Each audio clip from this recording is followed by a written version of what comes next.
그런데 그런 여자아이들이, 이거는 깡패 중에 상깡패도 할 수 없는 일을, 그 판사님이 재판하면서 그랬잖아요. 개, 돼지도 이렇게 때리지 않는다고. 개, 돼지도 이렇게 때리지 않는다고. 근데 제가 내린 결론은 행복하게 자란 애가 직장 생활도 잘한다야. 과거에 뭐 술을 먹거나 컴퓨터 게임에 걸렸거나 우울증에 걸렸거나 조울증에 걸렸거나 대인 기피증에 걸린 애들은 아무리 내 강의를 듣고 싶으면 우리 애 좀 맡아주세요. 내가 많이 맡았어요. 정말로 수십 명도 더 데리고 있었어. 근데 그런 이력이 있는 애들은 결국은 직장 생활을 못 하더라고요. 그런 이력이 있는 애들은 결국은 안 돼. 그러니까 결국은 애를 만들어내는 건 주위 사람이 아니야. 부모가 아이를 얼마나 아끼고 사랑하느냐, 이게 중요한 거예요. 이렇게 살았으면 어떻게 죽어야 되느냐, 이 죽는 것도 큰 숙제예요. 여러분들 최고의 숙제가 뭔지 알아요? 잘 죽는 거예요. 잘 죽는 거. 내년 2월 달부터 사전 의료 의학 지향서, 그러니까 나는 사전 연명 의료, 그거를 이제 나는 이제 죽을 때 연명 치료 안 한다. 그게 법으로 통과됐어요. 법으로 통과가 되었고, 내년 2월 달부터는 나는 암에 걸렸다 그러면은 더 이상 치료 원하지 않는다. 말기 암 더 이상 치료 원하지 않고 심폐소생술 안 한다. 여러분들 80살 넘어갖고 심폐소생술 하면 어떻게 돼요? 갈비뼈 다 부러져요. 왜 죽어가면서 갈비뼈 부러뜨려가면서 죽어야 돼? 그냥 편안하게 죽으면 되지. 이게 죽는 것도 큰 숙제야. 우리 아버지께서 지난 4월 10일 날 세상을 떠나셨어요. 근데 정말로 편안하게 보내드렸어요. 그리고 저는 아버지에 대한 그리움이 있지만 이제는 떠날 때가 돼서 떠나셨다라는 생각 들어요. 87세에 떠나셨으니까 그럼 뭐 그 정도면 됐죠. 여러분들 87세에 한 2달 고생하고 죽으면 행복하지 않아요? 그렇죠?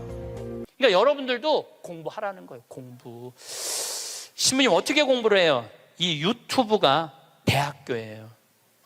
유튜브 안에 이 성서 강의도 다 올라와 있어. 그리고 요즘 4차 산업에 대해서 기가 막히게 교수들이 해놨더라고요. 그러니까 여러분들 공부하세요. 맨날 드라마나 그냥 맨날 네 아들이냐 내 아들이냐 뭐 이런 거 그런 거 시청하지 마시고 좋은 유튜브 공부 많이 하세요. 60쯤 된 우리 여인들 가끔 제가 이런 강의할 때 아끼다 똥 된다라는 말을 항상 하시죠. 지금 신천지 사이비 교주가 나이가 90이 되었는데 비자금이 2천억이나 되고 200명이나 되는 세무감사원들이 투입된다고 합니다. 정말 아끼다 똥 되어가는 신천지 재산입니다. 넉넉치 못한 사람들이 14만 4천 명이 들어보겠다고 헌금한 돈인데 제대로 써보지도 못하고 필요한 곳에 나누지도 못하고 나이 90이 돼서 조사를 받고 범죄인으로 낙인 찍힐 판입니다.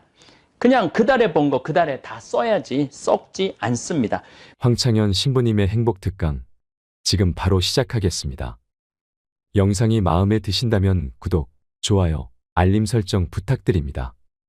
수많은 죽음을 목격하면서 깨닫게 된 행복의 비밀도 함께 들으시면 좋겠습니다. 연명치료를 거부하면 의사는 이렇게 한다고 합니다.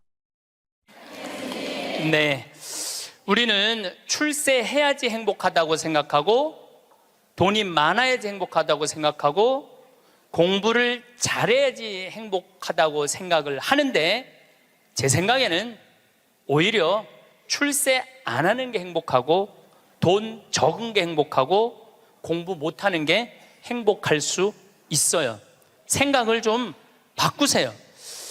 우리 집에 조카 손녀가 태어났어요. 이제 3살 됐는데 그 아이랑 같이 시간을 보내면은 그야말로 너무너무 재밌어요. 또 우리 누나가 만나면은 그렇게 주책스럽지 않은 여자인데 요즘 만나면은 손녀 얘기밖에 안 해요. 손녀가 뭐 말한 거, 행동한 거, 뭐 또 우리 그 로사는 그 뱀을 참 좋아해요. 살아있는 뱀을 3살짜리가 목을 막 막 감고 막 뱀 만지고 도마뱀 만지고 아주 특이하네. 그렇게 뱀을 좋아해. 만지는 걸 참 좋아하고. 그래서 이제 그 아이가 하는 행동을 3살짜리인데 무슨 주사를 맞으러 가는데 의사 선생님한테 그랬대. 나는 씩씩해서 안 운다고, 선생님. 나는 안 운다고. 근데 대개는 이제 그러고도 우는데 얘는 주사를 딱 놨는데도 하나도 안 울고 딱 맞고 난 다음에 내가 안 운다고 그러지 않았느냐고. 너무너무 아이가 참 재밌고 정말 신비하죠. 그리고 그 할머니, 할아버지, 엄마, 아빠 또 나조차도 그 아이를 만나면 너무너무 즐거워요. 여러분들도 자식을 키울 때 그런 즐거움이 있었을 거예요.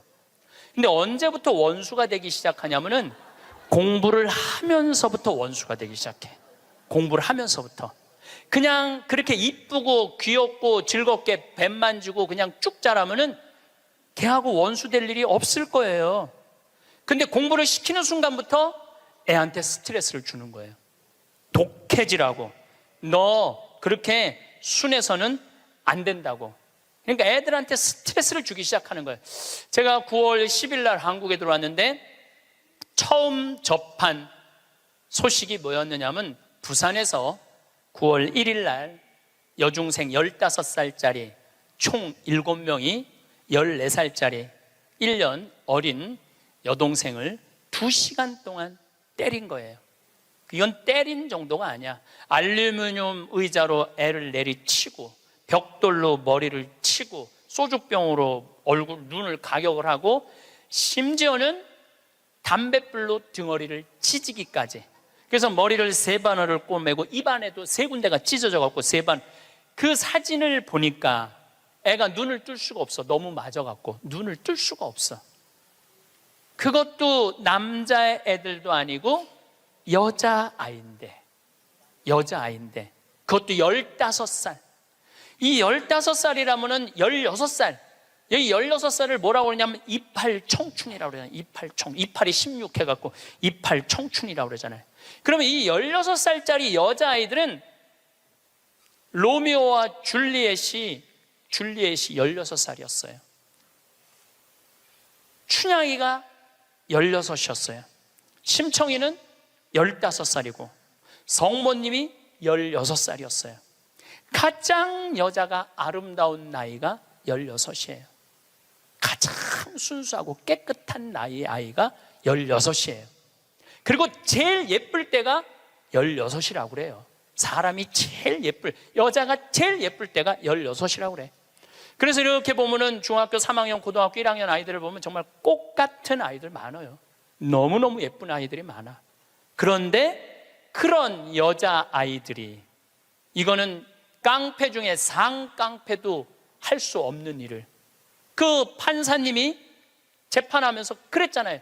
개, 돼지도 이렇게 때리지 않는다고. 개, 돼지도 이렇게 때리지 않는다고. 그런데 그 여학생들이 그렇게 아이를, 그리고 인터넷에 올리고 자랑을 하고. 근데 내가 보기에는 그 아이들이 그렇게 된 거는 그 아이들 책임이 아니에요. 대한민국의 어른들 책임이에요. 대한민국 어른들 책임이에요. 어른들이 그렇게 키운 거예요. 어른들이 이렇게 가르친 거예요. 대한민국의 교육제도가 그렇게 된 거예요. 우리는 교육을 하는 거는 공부를 가르친다고 생각하는데 여러분들, 교육은 공부를 가르치는 게 아니에요. 학교는 공부를 가르치는 데가 아니에요. 학교는 사랑을 가르치고 양보를 가르치고 협동을 가르치고 노래를 가르치고 예술을 가르치는 게 학교야. 근데 우리는 1등을 골라내고 명문대를 보내고 특목고를 보내고 그게 교육이라고 생각하고 있는 이 대한민국이 만들어낸 슬픔이라는 거예요. 대한민국이. 이건 누구의 책임도 아니고 우리 모두의 책임이야. 그냥 애들은 애들답게 키워야 되는데 학교 2시, 3시에 끝나고 나면은 학원을 전전긍긍하면서 밤 10시에 집에 들어오니 얘네들이 스트레스가 극에 달할 거 아니에요. 또 공부 못하면 사람도 취급을 안 하잖아. 사람이라고. 되게 공부 못하는 애들이 성격이 좋은 애들이에요. 초등학교 때 공부 못하는 애들 봐요. 다 성격 좋은 애들이에요. 내일이 시험인데도 느긋한 애들, 근심 걱정 없는 애들. 그런데 내일 시험인데도 느긋하게 컴퓨터 게임하고 텔레비 보고 있으면은 엄마가 느닷없이 이렇게 말합니다. 내가 너 같은 거 낳고 좋다고 미역국 끓여 먹은 내가 미친년이다. 초등학교 4학년 애가 엄마가 왜 나를 낳고 미역국 먹었다고 미쳤다고 그러지? 이때부터 삐뚤어지기 시작하는 거예요. 그리고 되게 성격 좋고 공부 못하는 애들이요, 성적에 신경을 안 써요. 확인도 안 해. 성적 확인은 누구만 하냐면 엄마만 하는 거. 엄마만. 걔는 시험을 잘 봤는지 못 봤는지도 몰라. 성적표도 그냥 갖다 주고, 그냥 행복하게 밥을 먹고. 또 성격 좋은 애들이 밥을 또 잘 먹어요. 밥을 막 행복하게 먹고 있는데 성적 받아보는 엄마가 애한테 또 한마디예요. 이 성적 받고 밥이 목구멍으로 넘어가냐? 너 그렇게 해서 어떻게 세상 살라고 그러느냐? 너 독하게 마음 먹고 살아야 된다. 그래서 애들이 점점 독해지는 거예요. 독해져 갖고 그렇게 1년 후배 여학생을 그렇게 두들겨 패는 거예요. 이거는 애들의 문제가 아니에요. 대한민국의 어른들의 문제예요. 부탄의 교육부 장관이 그 주간에 한국을 방문해서, 부탄 국민 행복지수 1위 나라예요. 그런데 이 교육부 장관이 정말로 대한민국 사람들한테 기가 막힌 얘기를 하고 갔어요. 부탄은 학교를 1등을 골라내는 곳이 아니라고 생각한다. 우리 교육은 아이들이 학교 와서 행복하고 즐겁게 놀고 사랑하고 양보하고 배려하고 질서를 가르치는 걸 우리는 교육의 목표로 생각한다. 근데 우리는 하버드 대학을 보내야 되고 서울대학을 보내야 되잖아요. 내가 그 얘기를 하니까 우리 후배 신부들하고 한 달에 한 번 모임이 있는데 후배 신부 하나가 그러더라고요. 신부님, 그 말 들어보니까 그래요. 어떤 아이가 엄마가 하버드대 그래갖고 애가 하버드대를 딱 합격하고 난 다음에 엄마한테, 엄마 원하는 하버드대 갔어, 나 찾지 마. 그리고 사라졌대요. 아직까지 안 나타났대요, 아이가. 그러니까 하버드 대학은 누가 가고 싶었던 거야? 엄마가 가고 싶었던 거예요. 애가 가고 싶은 건 아니에요. 우리가 지금 뭔가 교육을 잘못하는 거죠. 여러분들 정말로 공부 못하면 불행할까요? 내 조카들은 그렇게 저지방 대학을 저지하겠다고 저지방 우유를 그렇게 먹었는데 다 저지방 대학교 나왔어요. 근데 우리 조카 애들은 다 행복해요. 우리 조카 애들이 제발 삼촌 방송에 우리 얘기 좀 하지 마 그랬는데도 내가 안 할 수가 없는 게 애들이 너무너무 행복해요. 우리 조카들은 내가 수원에 어머니 아버지 모시고 식사한다 그러면은요, 일주일 전에 얘기하면 100% 다 나와요. 그러니까 공부를 못하는 건 죄가 아니야. 그런데 가족 모임에 안 나오는 건 죄야. 그건 죄야. 가족 모임에 안 나오는 건 죄예요. 공부를 못하는 건 죄가 아니에요. 그럼 우리 애들이 다 저지방 대학에 졸업을 했는데 우리 애들이 지금 불행하게 사느냐? 우리 조카 애들은 6명이 다 친해요. 왜냐하면 우리 조카 애 중에 한 명만 서울대학을 나왔으면 그렇게 친하지 않을 거야. 똑같이 다 저지방 대학을 나와서 애들이 너무너무 친해. 그리고 우리 조카 애들은 직장 생활하는 애들이 한 명도 없어요. 왜냐하면 직장 생활에 이력서를 낼 만큼 스펙이 안 돼. 그래서 직장 생활하는 애들이 한 명도 없어. 그런데 돈도 잘 벌어요. 우리 누나 아들은 2가지 일을 하는데 나한테 자세하게는 얘기는 안 해도 내가 보니까 대충 1년에 1억 이상은 버는 것 같아요. 다른 애들도 다 결혼도 잘하고 결혼 생활도 잘하고 행복하게 살아요. 얘네들은 어렸을 때 공부 딱 보고 내가 그랬어요. 우리 형제들한테 공부를 못하는 건 죄가 아니다. 죄인 취급하지 말아라. 그래서 얘네들은 학원을 다니는 애들이 거의 없어. 그리고 공부 못한다고 욕먹은 애들이 없어. 그러니까 얘네들은 지방대학을 다녀도 전혀 부끄러워하지 않아요. 욕을 먹었어야지 부끄러워할까요? 욕을 먹었어야지. 욕을 안 먹으니까. 근데 이번에 우리 형 누나가 제일 위고 큰형이 있는데 큰형 아들이 대학을 졸업했어요. 물론 직장생활 못했죠. 근데 누나 아들이 그 형 아들한테, 사촌이죠, 프란치스코와 클레멘스한테 내가 이걸 해보니까 이게 블루오션이다, 너 이거 한번 해봐라. 그리고 그 형이 보름 동안 다 시장 조사를 해주는 거야. 입지 조건까지도 다 조사를 해주고 나한테 보고를 했죠. 제가 한 5년 전부터 우리 형제들한테 우리 조카들이 이제 졸업하기 시작하는데 내가 보니까 얘네들은 직장 생활 못하고 다 장사할 것 같다. 근데 성격이 좋으니까 내가 보니까 장사해도 승산이 있을 것 같다. 그래갖고 개를 모았어. 한 달에 400만 원씩. 5년을 모았으니까 2억 5천을 모은 거죠. 우리 조카들은 내가 그랬어. 니네들 은행 들락날락 하면서 자괴감 느끼지 말아라. 니네 외삼촌 형제들이 다 돈을 모았으니까 가게 할 때 다 오픈, 다 돈 대줄 거다. 다 대줬어요. 또 얘네들 갚어. 그럼 그동안 또 대주는 거죠. 그래 얘 뭐 얼마 7,800만 원 들어간대. 다음 날 딱 통장은 내가 갖고 있어요. 다른 사람이 갖고 있으면 무슨 일이 나잖아. 내가 갖고 있는 거예요. 통장 이름이 사랑의 황씨 통장이야. 사랑의 황씨 통장. 7,800만 원 딱 보냈어요. 졸업하자마자 2월 20 며칠 날 오픈을 했는데 한 달 딱 지나고 났는데 보고가 들어왔는데 한 달 동안 다 제하고 번 돈이 650만 원이래. 그랬더니 또 할머니들이 그 종목이 뭐냐고 이렇게 물어보는 분들이 있어요. 자, 거기에 내가 한마디 할게요. 행복한 애가 가게를 하면은 돈을 벌어요. 불행한 애가 가게를 하면은요 망하게 돼 있어요. 종목이 문제가 아니에요. 행복한 사람이 행복하게 사는 거예요. 얘네들은 그냥 쭉 행복하게 사는 거야. 스트레스 안 받고 바보 병신 소리 안 듣고 그냥 성당 열심히 나가고 너 착하고 할머니 할아버지 공경하고 그러면 돼. 우린 욕심 없어 너한테. 쭉 행복한 애들이 행복하게 사는 거예요. 얘네들 판검사 안 돼도 난 하나도 부끄럽지도 않고 난 내 조카들이 너무너무 자랑스러워요. 열심히 살고 얼마나 좋아요. 꼭 공부를 잘해야지 행복한 거는 아니다. 그냥 성실하고 착하고 마음이 따뜻하면요 다 살아가요. 우리 생태마을에 우리 직원들이 40명이 있어요.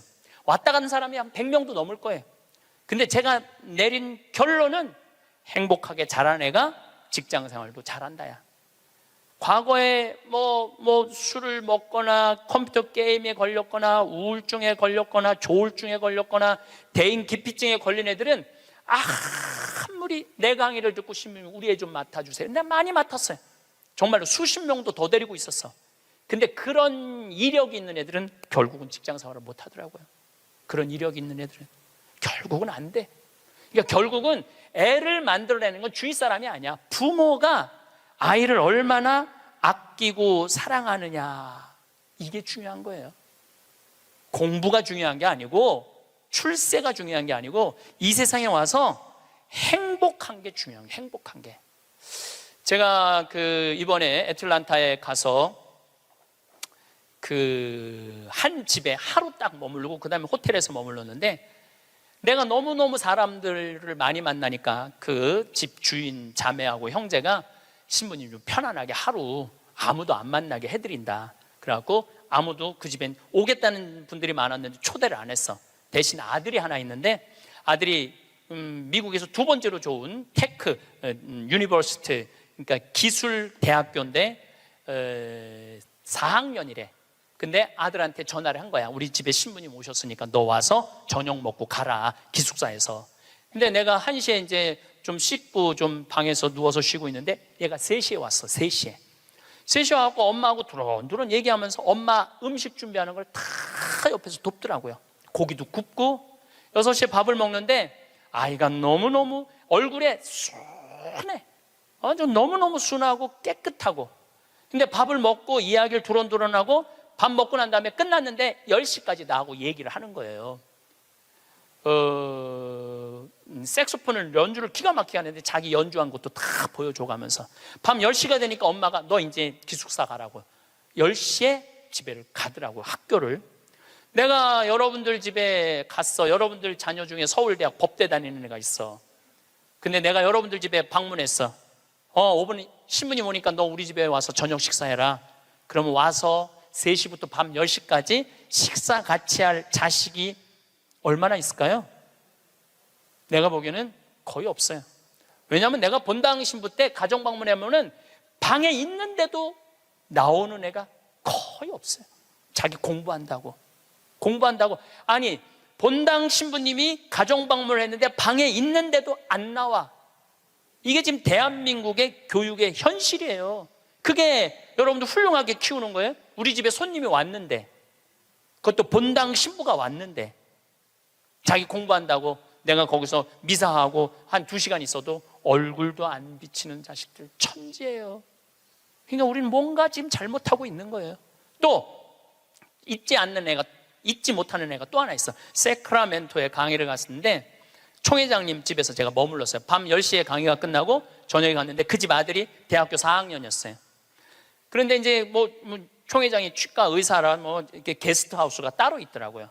근데 거기서 이제 와인을 한 잔 먹고 이 얘기 저 얘기 했는데 1시 반까지 얘가 내 앞에서 이 시중을 들더라고요.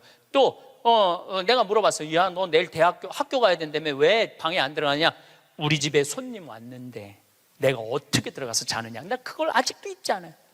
그리고 내가 신부님 잠자리 게스트하우스에 신부님 잠자리까지 봐줘야 되겠다는 거예요. 세크라멘토가 굉장히 덥거든요. 내 이불까지 봐주고 에어컨 온도까지 다 하고 나 침대에 눕는 거 보고 가더라고요. 근데 내가 왜 이 얘기를 하느냐면은 얘가 이제 대학원, 그러니까 의대는 보통 4학년 학부 끝나고 의대를 가거든요. 치대를 갔어. 라스베가스에 있는 치대를 갔는데 아버지가 굉장히 서울 치대 나와갖고 굉장히 돈을 많이 버는 분이에요. 근데 치대를 가서 얘는 군의관으로 지원을 했어. 군의관으로 지원하면 의대가 1년에 학비가 1억이래요. 그 학비를 국가에서 다 대줘. 그 용돈도 다 내줘. 야, 너 아버지 돈 많은데 아버지한테 돈 달라고 그러지 왜 네가 군의관까지 지원을 하느냐? 근데 또 그 아이가 또 잊지 못하는 말을 했어요. 내가 왜 엄마 아빠의 미래를 빼앗아야 되느냐고.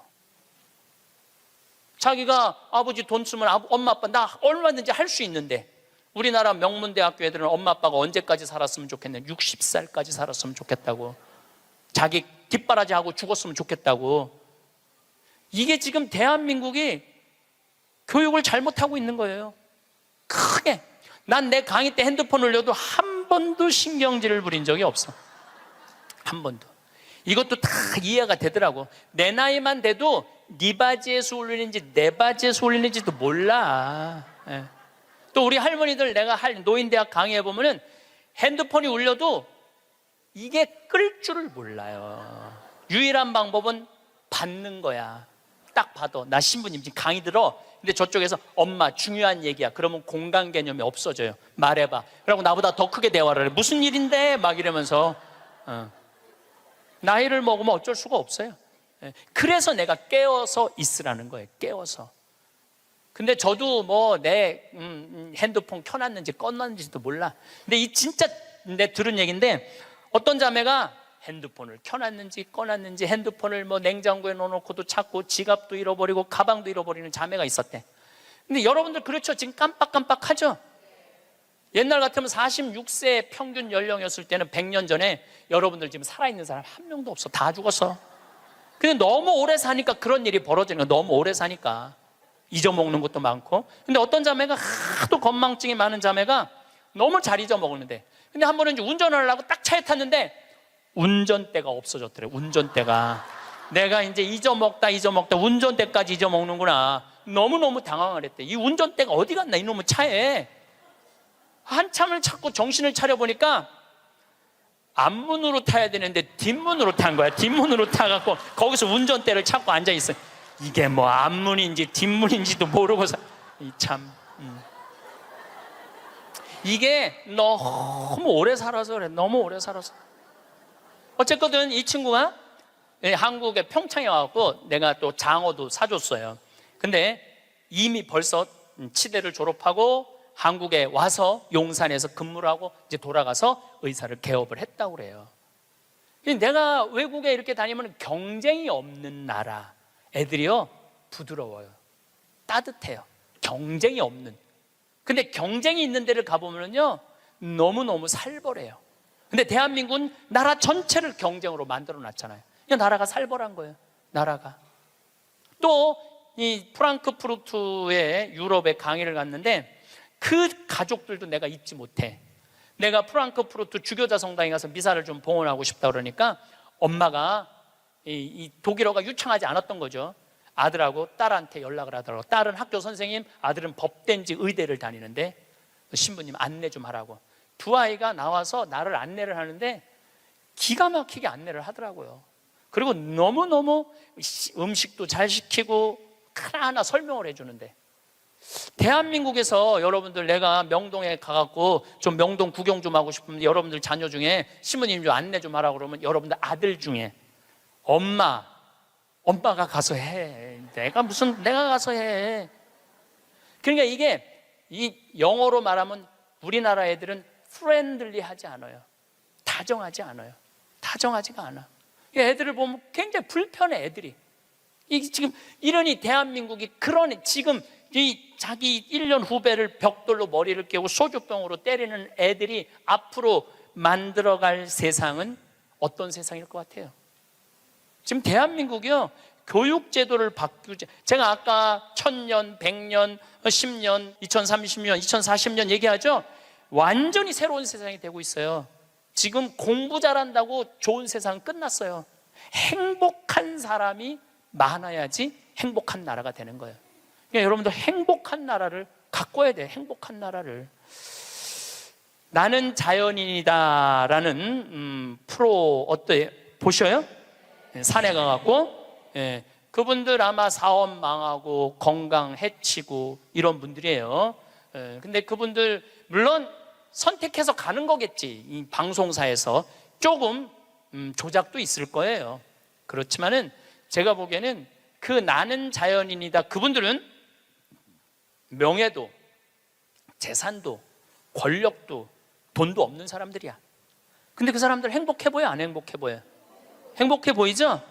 국회의원들 지금 그 사람들 여러분 보면 행복해 보여? 안 행복해 보여? 그러니까 우리는 행복의 기준이 바뀌어야 돼. 신부님 말씀대로 성주순례도 가고 맛있는 것도 사 먹고 다 했는데 돈 다 썼는데 그때도 안 죽고 주머니에 돈 한 푼 없으면 어떻게 해요? 그때는 여러분들 어떻게 하면 되느냐면 집에 가만히 앉아 있으면 돼요. 그때는.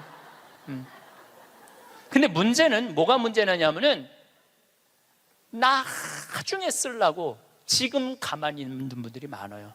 나중에 쓰려고. 근데 내가 이렇게 얼굴을 보니까 돈 쓸 수 있는 마지막 얼굴들이야. 나중에 어디서 나중에. 지금 안 쓰면은 나중에는 더 못 써요. 지금 안 쓰면 나중에 더 못 써요. 그러니까 지금 쓰세요. 성주순례도 가고, 한국도 지난 목요일 날 우리 직원들 데리고 민둥산에를 갔었어요. 정선에. 너무너무 잘 해놨어. 내가 뭐 전 세계를 다니면서 대한민국처럼 등산 잘할 수 있도록 꾸며놓은 나라도 없어요. 대한민국처럼 등산할 수 있도록 꾸며놓은 나라도 없어요. 또 그거 끝나고 난 다음에 정선에 레일 바이크라는 걸 우리 직원들 40명하고 탔어요. 이야, 신나더라고요. 우리나라도 다닐 때가 너무너무 많아요. 그리고 여러분들이, 제가 한 10년 전에 할머니들이 용돈이 5만 원 나올 때가 있었어요. 내가 그때 할머니들한테 뭐라고 그러냐면 5만 원 다 닦아 써라. 조금 있으면 10만 원 나올 거니까. 10만 원 올랐죠? 다 닦아 써라. 조금 있으면 20만 원 나올 거다. 지금 20만 원 나오죠? 다 닦아 쓰세요. 5년 후에는 최소한 60만 원, 70만 원 나와요. 5년 후에는 내가 자신 있게 얘기할 수 있어요. 그리고 그렇게 가야 되고, 그렇게 가야 돼. 그래야지 여러분들도 행복하게 살 거 아니야. 우리나라가 경제 규모가 작으면 내가 이런 말을 감히 못해요. 우리나라 경제 규모 굉장히 커요. 그리고 대기업에서 돈을 내놔야 돼요. 대기업에서 돈을 내놔야 돼요. 이번에도 삼성 3분기 실적 보고 보니까 엄청나게 벌었더라고. 그런데 우리 이건희 회장님이 쓰러진 지 3년 5개월 돼요. 이건희 회장님 쓰러진 지 3년 5개월 된 거 아는 사람도 대한민국에 나밖에 없을 거야. 근데 쓰러질 때 재산은 12조 5,900억이었어요. 쓰러질 때 12조 5,900억. 근데 3년 5개월 만에 주식이 올라갔고 20조야. 20조. 그런데 그 20조가 무슨 의미가 있을까요? 아무 의미가 없어요. 재물은요, 내가 나눌 때 의미가 있는 거예요. 나 혼자 이걸 가지고 나 돈 많다고 자랑하는 건 아무 의미가 없어요. 그래서 인생은 여러분들, 이제는 여러분들이 자아 완성이라는 큰 숙제가 남아 있어요.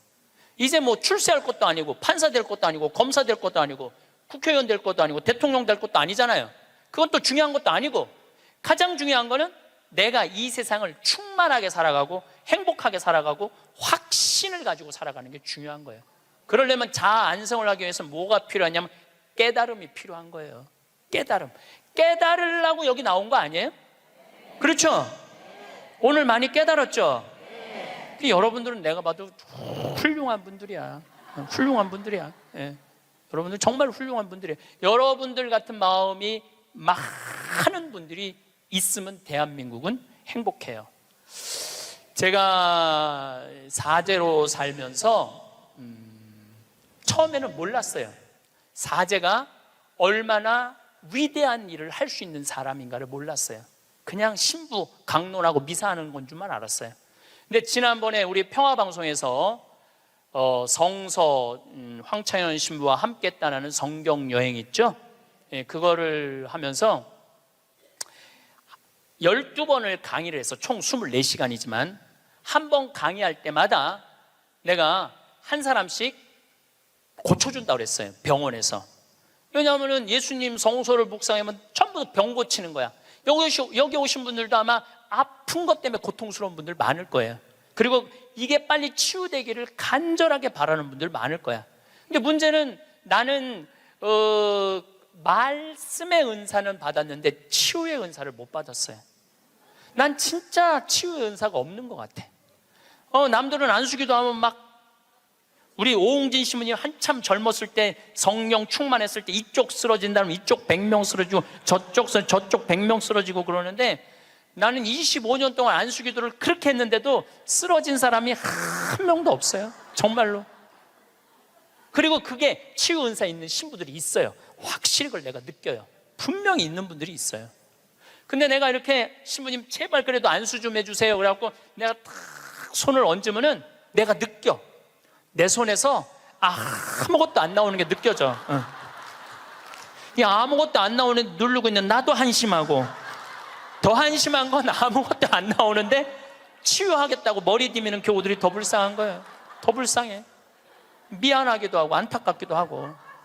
그런데 12명을 수술을 해주겠다고 빈센트 병원하고 연락을 했는데 정말로 놀라운 거는 돈이 8천만 원이 들어가요. 12명 수술해 주는데 병원에서 반 부담하고 내가 반 부담하는 거니까 8천만 원이 들어가는데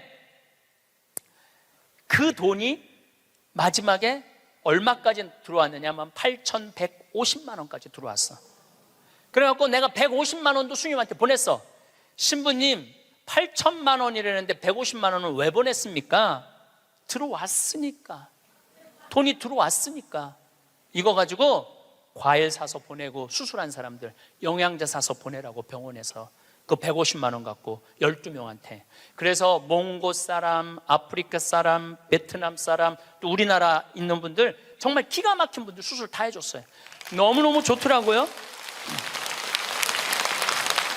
아주 쑥스러우네. 내가 박수 받으려고 그러는 게 아닌데. 내가 한 게 아니에요.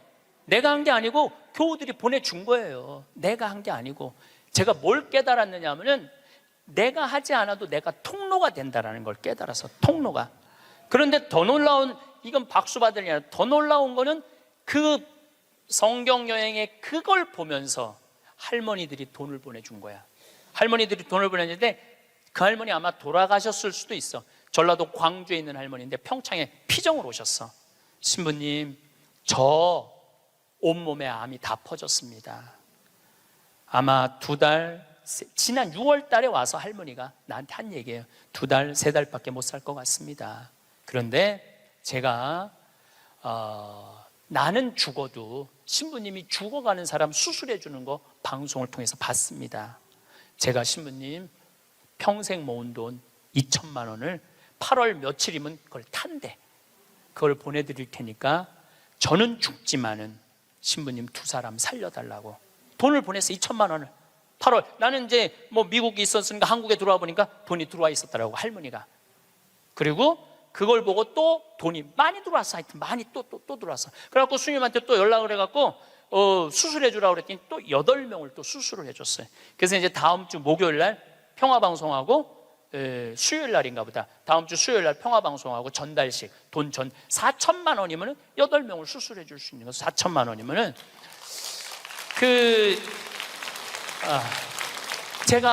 저는 한 푼도 안 냈어요. 저한테 박수 치지 마세요.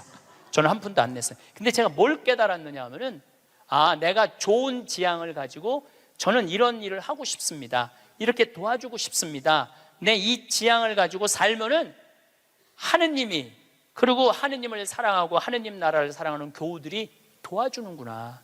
그러니까 내가 심부름의 역할은 할 수 있는 거 아니냐. 그런 걸 깨달으니까 이제 어려운 데를 찾아서 도와주게 되더라고요. 근데 놀라운 거는 이제 얼마 전에는 외방선교에서 필리핀 바기오라는 곳에서 이상원 배다라는 젊은 신부가 10년 동안 거기 농민들을 위해서 살았대. 유통 시스템을 하고 싶대. 냉동차가 있으면은 마닐라로 그 농사진 걸 보낼 수 있대. 그래서 그것도 또 5천만 원을 도와줬어요. 근데 내 돈으로 도와주는 게 아니에요. 도와주라고 보내주는 분들이 너무너무 많은 거야. 그래서 아마 다음 달에는 내가 그 이제 동영상을 여러분들 보면은 기가 막힐 거예요. 그 아프리카 잠비아에 지금 이루어지고 있는 일들을 보면은 기가 막힐 거예요. 그래서 여러분들도 내가 왜 사는지 그걸 깨달아야 돼. 내가 왜 사는 이유가 있을 거 아니에요. 뭐 그냥 살아? 내가 하다못해 여러분들 자식들한테도 성당 나오는 자식들한테, 성당 안 나오죠 자식들, 여러분들은 전부 다 열심히 한 분들 아니야? 그러면 제일 고민이 뭐야? 자식 성당 나오는 거 아니야? 그렇죠? 성당 나왔으면 좋겠어. 근데 애들은 성당 나가기 싫어. 먹고 살기도 바쁘고 성당 나가면 이거 해라 저거 해라 싫어. 그래서 성당 나가기 싫은데 오래간만에 엄마네 집에 갔는데, 어머니네 집에 갔는데 80 넘은 어머니가 웃으면서 얘기해도 성당 나갈까 말까 한데, 머리는 하얗고 얼굴엔 주물이 자글자글하고 웃어도 이쁠까 말까 하는데 거기다 인상을 써가면서 성당 좀 나와. 어떤 놈이 성당 나가고 싶어? 더 나가기 싫지. 근데 여러분들 그렇게 말하면 그건 성교가 아니에요. 아들이 오래간만에 오잖아요. 얘야, 내가 하느님을 믿으니까 참 행복하다. 내가 지난번에 삼성산 성제 가고 신부님 강의를 들었는데 출세하는 거 그거 부러울 큰 없다고 그러더라. 나는 우리 아들이 더 자랑스럽다. 나는 너를 보면은 너무 자식 하나 잘 얻었다고 생각한다. 나는 하느님한테 너무너무 감사하고 내가 사는 게 너무너무 기쁘다. 한마디 또 해서 신부님이 나를 얼굴을 보는 돈 쓸 수 있는 마지막 기회라고 그러더라. 그래서 내가 지난번에 냉면 가서 사 먹었는데 오장동에 가서 냉면 사면 너무 맛있더라. 나는 하느님 믿어서 너무너무 행복하다. 그리고 여러분들이 돌아가셔서 세상을 떠났어. 난 천당 갈 거다. 아들이 먹고 살기 힘들고 사는 게 지칠 때 엄마 생각하겠죠. 야, 우리 엄마가 살아생전에 그렇게 하느님 믿어서 행복하다는데 나도 하느님한테 가야지. 여러분들이 하늘나라의 증표가 될 수 있는 거예요. 그것도 나누는 거예요. 그것도 저는 물을 볼 줄 알아요. 밑에 또 물 봐달라고 그러는 사람 또 있으면 안 되는데 운물, 그러니까 대수층에 한 20m, 30m의 물을 봐요. 근데 한국에서는 제가 물 안 봐요. 아프리카에서, 잠비아에서는 내가 물을 봐요. 여기 물 나온다 찍으면 딱 나와. 그거 얼마나 좋은지 몰라. 내 능력으로 여기에 우물을 팔 수 있는 자리를 찍어낼 수 있다는 게 얼마나 좋은지 몰라요. 얼마나 좋아. 그러려면 뭐를 해야 돼? 공부를 해야지. 그냥 봐. 배워야지. 내가 그래서 물 보는 책을 2권, 3권을 사서 읽었어요. 수맥 보는 방법을. 그 논문으로도 나왔더라고. 그게 그냥 하는 게 아니라 논문으로 나왔더라고. 논문으로. 그러니까 내 차에는 항상 그 은 막대가 있어요. 그것도 보기 쉬워요. 하나 깨달으면 하나 나눠줄 수 있잖아. 그러니까 여러분들도 공부하라는 거예요. 공부. 신부님 어떻게 공부를 해요? 이 유튜브가 대학교예요. 유튜브 안에 이 성서 강의도 다 올라와 있어. 그리고 요즘 4차 산업에 대해서 기가 막히게 교수들이 해놨더라고요. 그러니까 여러분들 공부하세요. 맨날 드라마나 그냥 맨날 네 아들이냐 내 아들이냐 뭐 이런 거 그런 거 시청하지 마시고 좋은 유튜브 공부 많이 하세요. 그리고 이렇게 피정 다니는 것도 최고의 공부야. 자, 깨달음을 얻었다면 그 다음에 하는 일은 나눔이야. 나눔. 빌 게이츠, 이 참 대단한 사람이에요. 빌 게이츠 부인이 멜린다예요. 빌 게이츠하고 워렌 버핏이 지금 자선 기금을 거의 1,000억 달러를 모았어요. 그런데 빌 게이츠는 돈을 벌고 멜린다라는 부인은 자선 사업을 해요. 아프리카에 말라리아, 에이즈, 내가 거기 가보니까 그 재단에서 약을 보내주더라고요. 그래갖고 그 멜린다 여사가 지금 살린 사람만 70만 명을 살렸대요. 70만 명을 살렸대. 여러분들 멋있지 않아요? 그 정도 부분은 돼야죠. 그리고 빌 게이츠 하는 일이 너무너무 멋있으니까 워렌 버핏은 그 자기 재산을 빌 게이츠 재단에 다 내놨어요. 네가 정말 잘 쓴다. 그러니까 멜린다라는 부인이 너무너무, 근데 이 멜린다라는 부인은 그냥 돈을 주는 게 아니야. 아프리카에 직접 가요. 1993년에 아프리카를 전부 다 한번 돌아봐요. 그리고 그 사람들 아픔을 직접 보면서 어떻게 도와줘야 되는지를 아는 거야. 그러면서 너무너무 행복해요. 저는 아프리카 잠비아를 간 지 이제 5년이 되는데 정말 잠비아에 갔다 올 때마다 심장이 벌렁벌렁 거려요. 우리 대한민국이 할 수 있는 일은 너무나 많아요. 처음에는 의사가 3명인데 5년 만에 몇 명으로 늘어났냐면 12명으로 늘어났어요. 안과 의사, 치과 의사. 이 피부과 의사까지 오면 더 좋을 것 같아요. 왜냐하면 거긴 피부가 엉망이거든요. 피부과 의사까지만 가면은 완벽한, 올해도 1,000명을 진료해주고 왔어. 올해도 1,000명을 진료해주고 왔어. 그 사람들 이 백내장 안 보, 처음에는 수술하러 오라니까 한 명도 안 왔어. 왜 안 하냐? 눈알을 빼는 줄 알고 수술하면은. 근데 이 백내장을 걷어주니까 막 춤을 추는 거예요. 그러면서 의사 선생님들이 10일이라는 시간을 내면서 가면서 사는 보람이 있다는 거예요. 깨달음이 있으면은 나눔이 있고, 나눔이 있으면은 기쁨이 있고, 기쁨이 있으면 감동이 있는 거예요. 그런데 문제는 그곳에 함께한 분들의 이야기는 그런 얘기를 해요. 신부님, 내가 잠비아에 와서 내 인생의 가장 찬란한 시간을 보내고 있다고. 우리 인간은요, 나만을 위해서 살면 아름답지도 않고 위대하지도 않아요. 어려운 이웃을 돕고. 그런데 이 잠비아를 떠나는 사람들은 대단한 능력을 가지고 있는 사람들도 떠나지만은 평범한 아줌마들도 함께 떠나요. 올해 20명이 자원봉사자들을 모았는데 110명이 지원을 했어, 한국에서. 그 중에 90명이 떨어졌어. 90명이 떨어지면서 한다는 소리가 내 돈 내고 내가 가서 봉사하겠다는데도 떨어져야 되느냐고 그런 얘기를 하더라고요.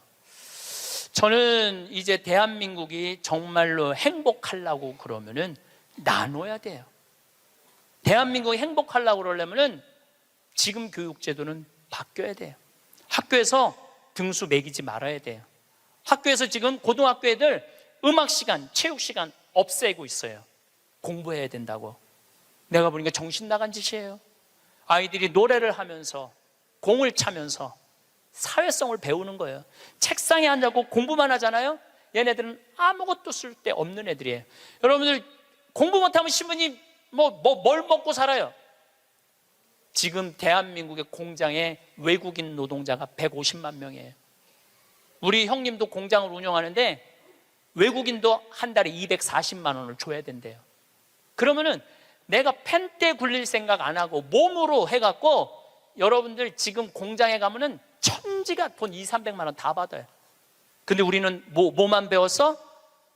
공부만 배웠고 출세만 배웠고 최고 높은 자리에 올라가는 것만 배웠어. 공장에서 일하는 건 용납을 할 수가 없는 거야, 자존심 상해서.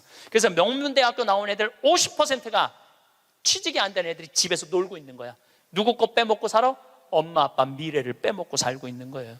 엄마 아빠 미래를. 근데 이게 왜 그러냐면 대한민국이 잘못 키워서 그래요.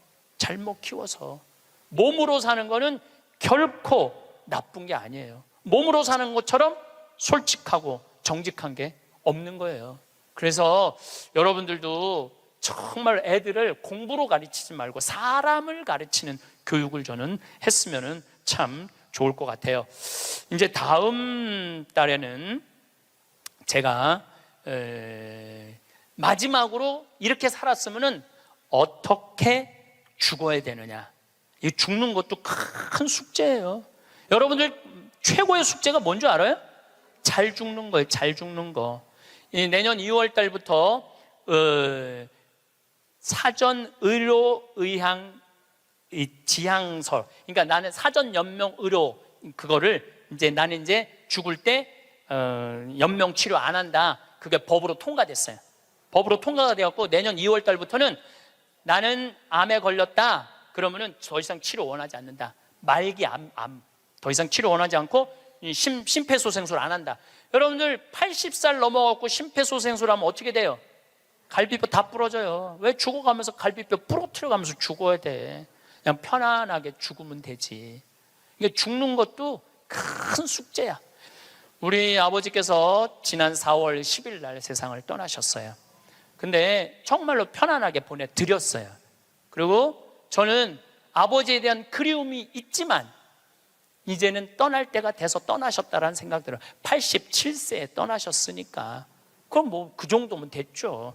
여러분들 87세에 한 2달 고생하고 죽으면 행복하지 않아요? 그렇죠? 저는 성체의 기적을 믿습니다. 제가 신학교 2학년 때로 기억합니다. 그때는 오로지 밥 3끼가 전부였습니다. 한참 젊었을 때 밥 3끼만 먹고는 밤에 무척 배가 고팠습니다. 그래서 주일날 외출 때 식빵을 몰래 사다가 감춰놓고 혼자 먹곤 했습니다. 그런데 한 번은 주일날 빵을 사다 놓고 옷장 깊숙이 넣어놓고 배고플 때 먹어야지 생각을 했는데 신학교 생활이 워낙 시간표대로 돌아가는 규칙 생활이라 무척 바쁘게 돌아갑니다. 식빵 옷장에 있는 거를 깜빡 잊고 수요일날 생각이 나서 식빵을 찾으니 이미 곰팡이가 나서 못 먹게 되었습니다. 저는 그때 크게 깨달았습니다.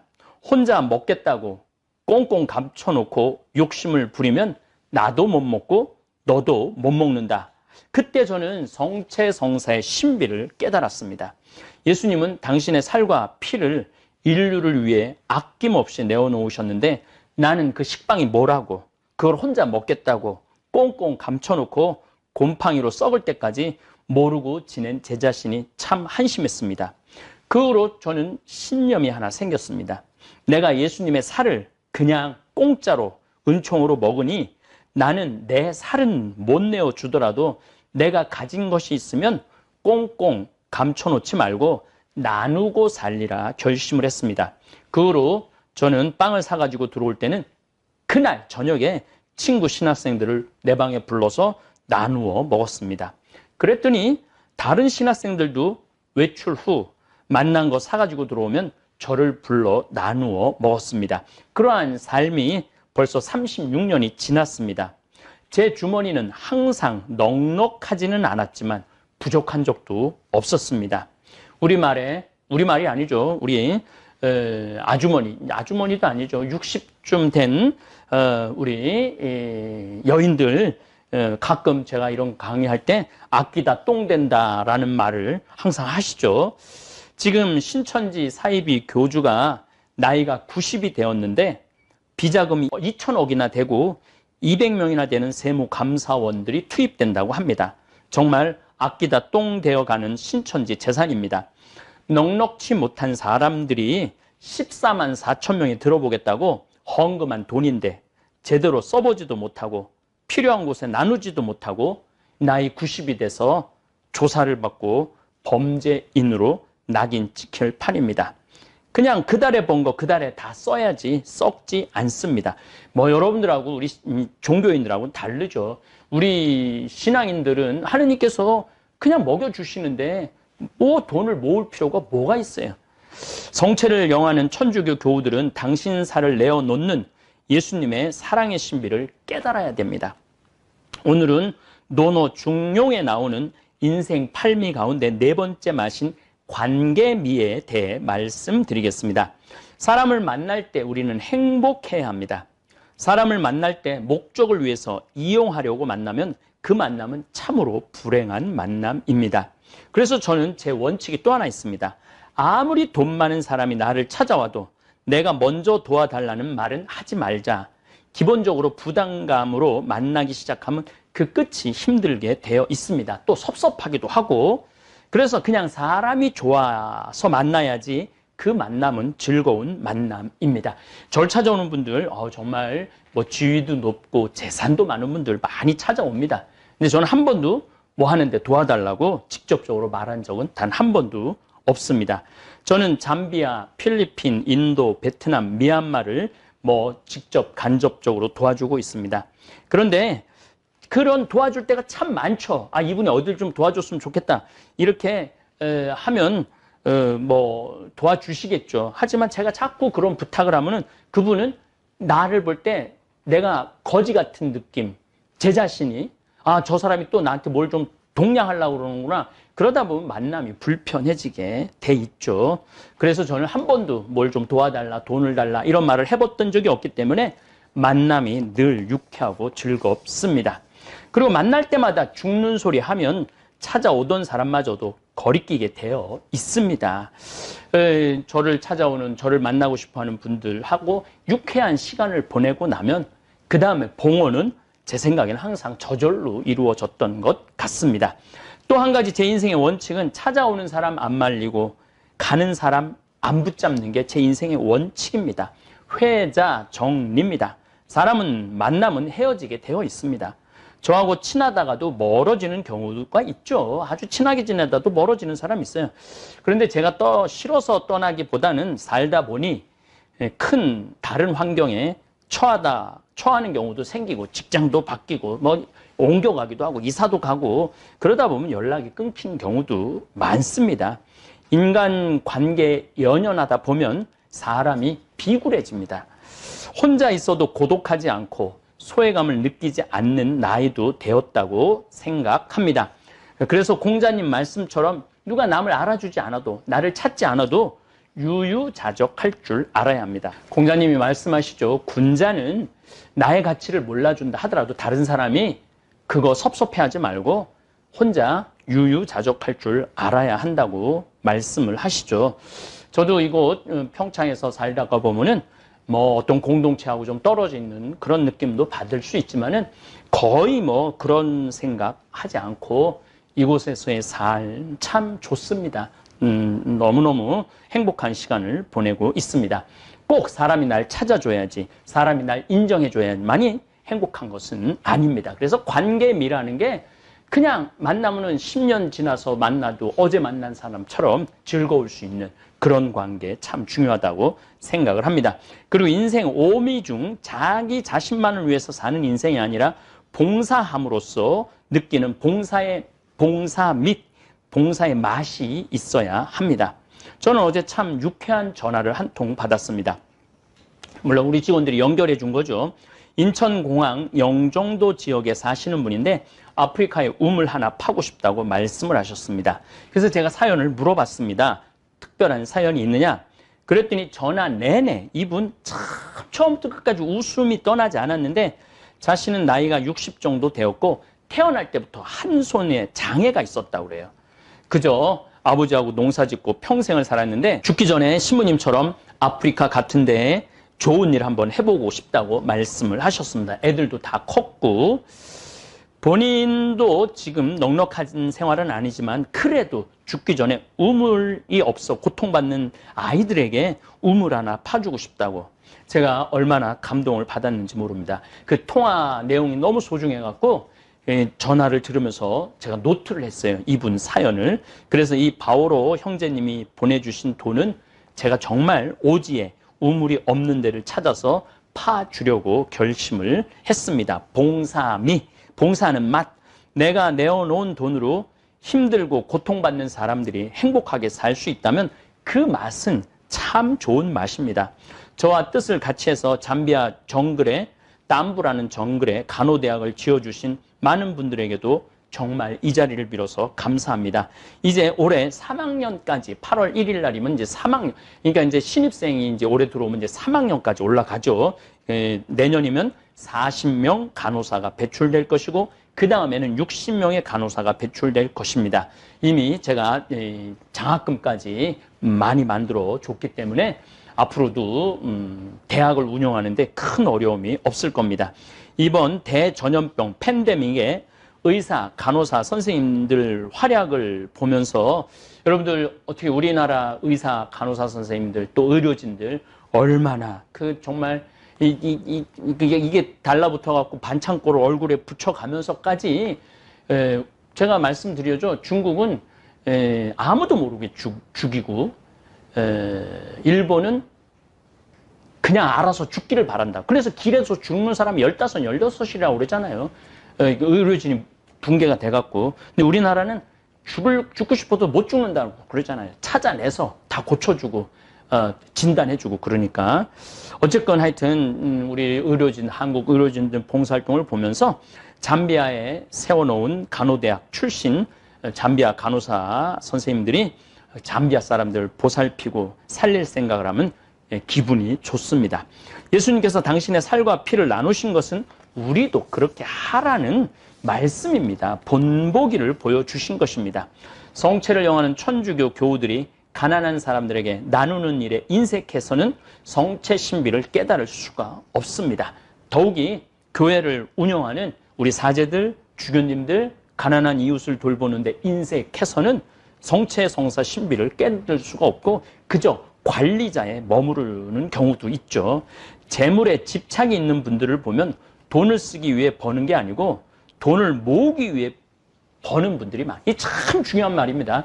돈은 쓰기 위해서 버는 거예요. 모으려고 버는 게 아니고 죽을 때까지 돈 모으다가 써보지도 못하고 죽는 거는 그 인생 전체를 허비하는 거죠.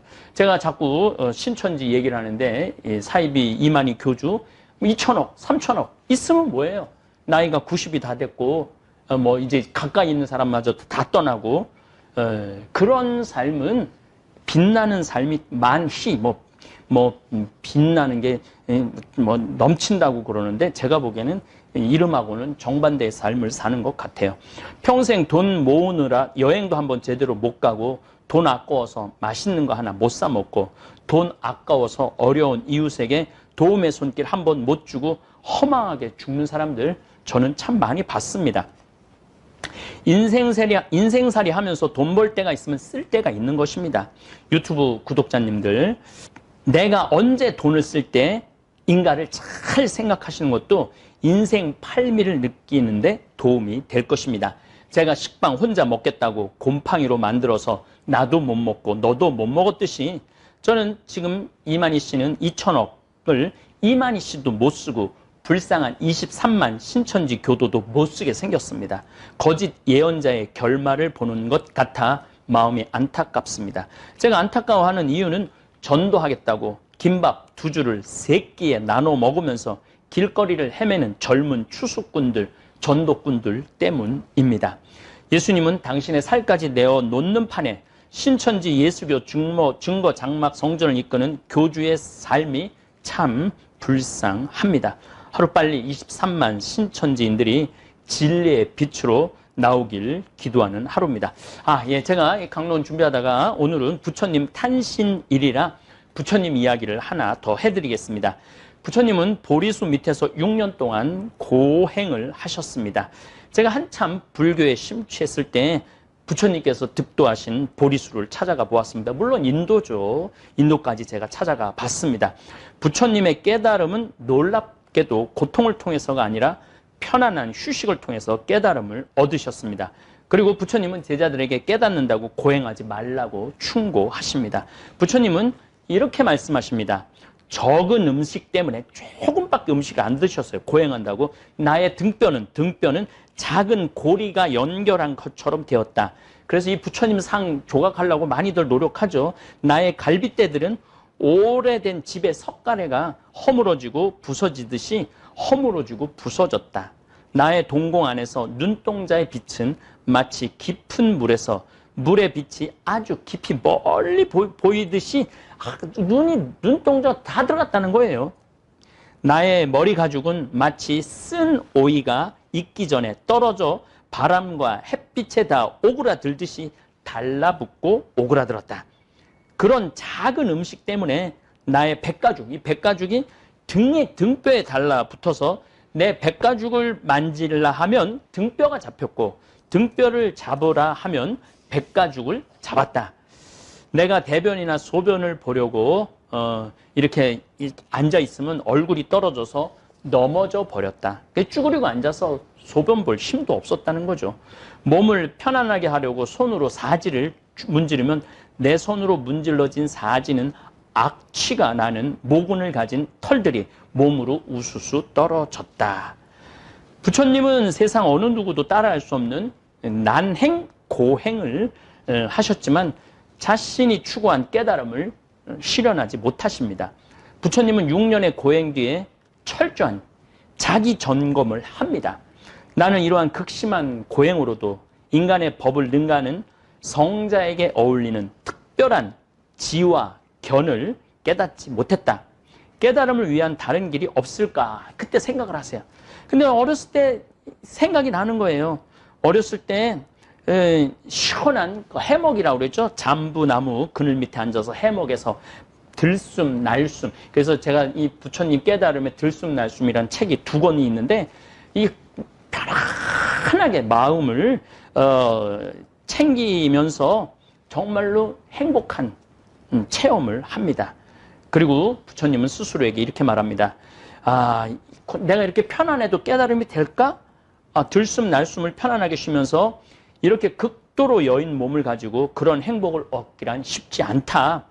나는 덩어리진 음식, 쌀밥과 보르직을 먹으리라고 결심을 하고 마침내 부처님은 이제 그 고행의 시간을 버리고 정말 완전히 지쳐버린 육체를 회복하기 위해서 우루벨라의 네란 자나 강으로 내려가서 맑은 물에 몸을 씻었다고 그래요. 그때 마침 강가에서 우유, 요건 좀 전승이 좀 달라요. 우유를 짜고 있던 우루벨라 촌장 딸 수자티에게서 한 그릇의 우유죽, 그러니까 따뜻한 우유죽을 얻어 마십니다. 뭐 다른 전승에 의하면은 이 수자티가 오늘 탁발하러 온 스님 없느냐 그렇게 물어봤을 때 없다고 그랬을 때 한 분한테 그거를 대접했다고. 그런데 정말 그분이야말로 부처가 될 분이라는 그런 이야기도 있죠. 어쨌든 하여튼 이 부처님 표현에 의하면 그 우유 맛은 비길 데 없이 감미로웠다고 그럽니다. 그것을 마시고 나니 그 몸에서 새로운 기운이 솟아나고 부처님은 옛날과 같이 젊고 아름다운 모습을 되찾죠. 이제 부처님이 이렇게 고행을 관두니까 같이 고행을 했던 5 비구들은 사문 곧다마는 호사스러운 시달다를 얘기하는 거죠. 호사스러운 생활을 하는 자다. 그는 용맹정진을 포기하고 호사스러운 생활로 되돌아가 버렸다면서 부처님을 혐오하고 떠나가 버리죠.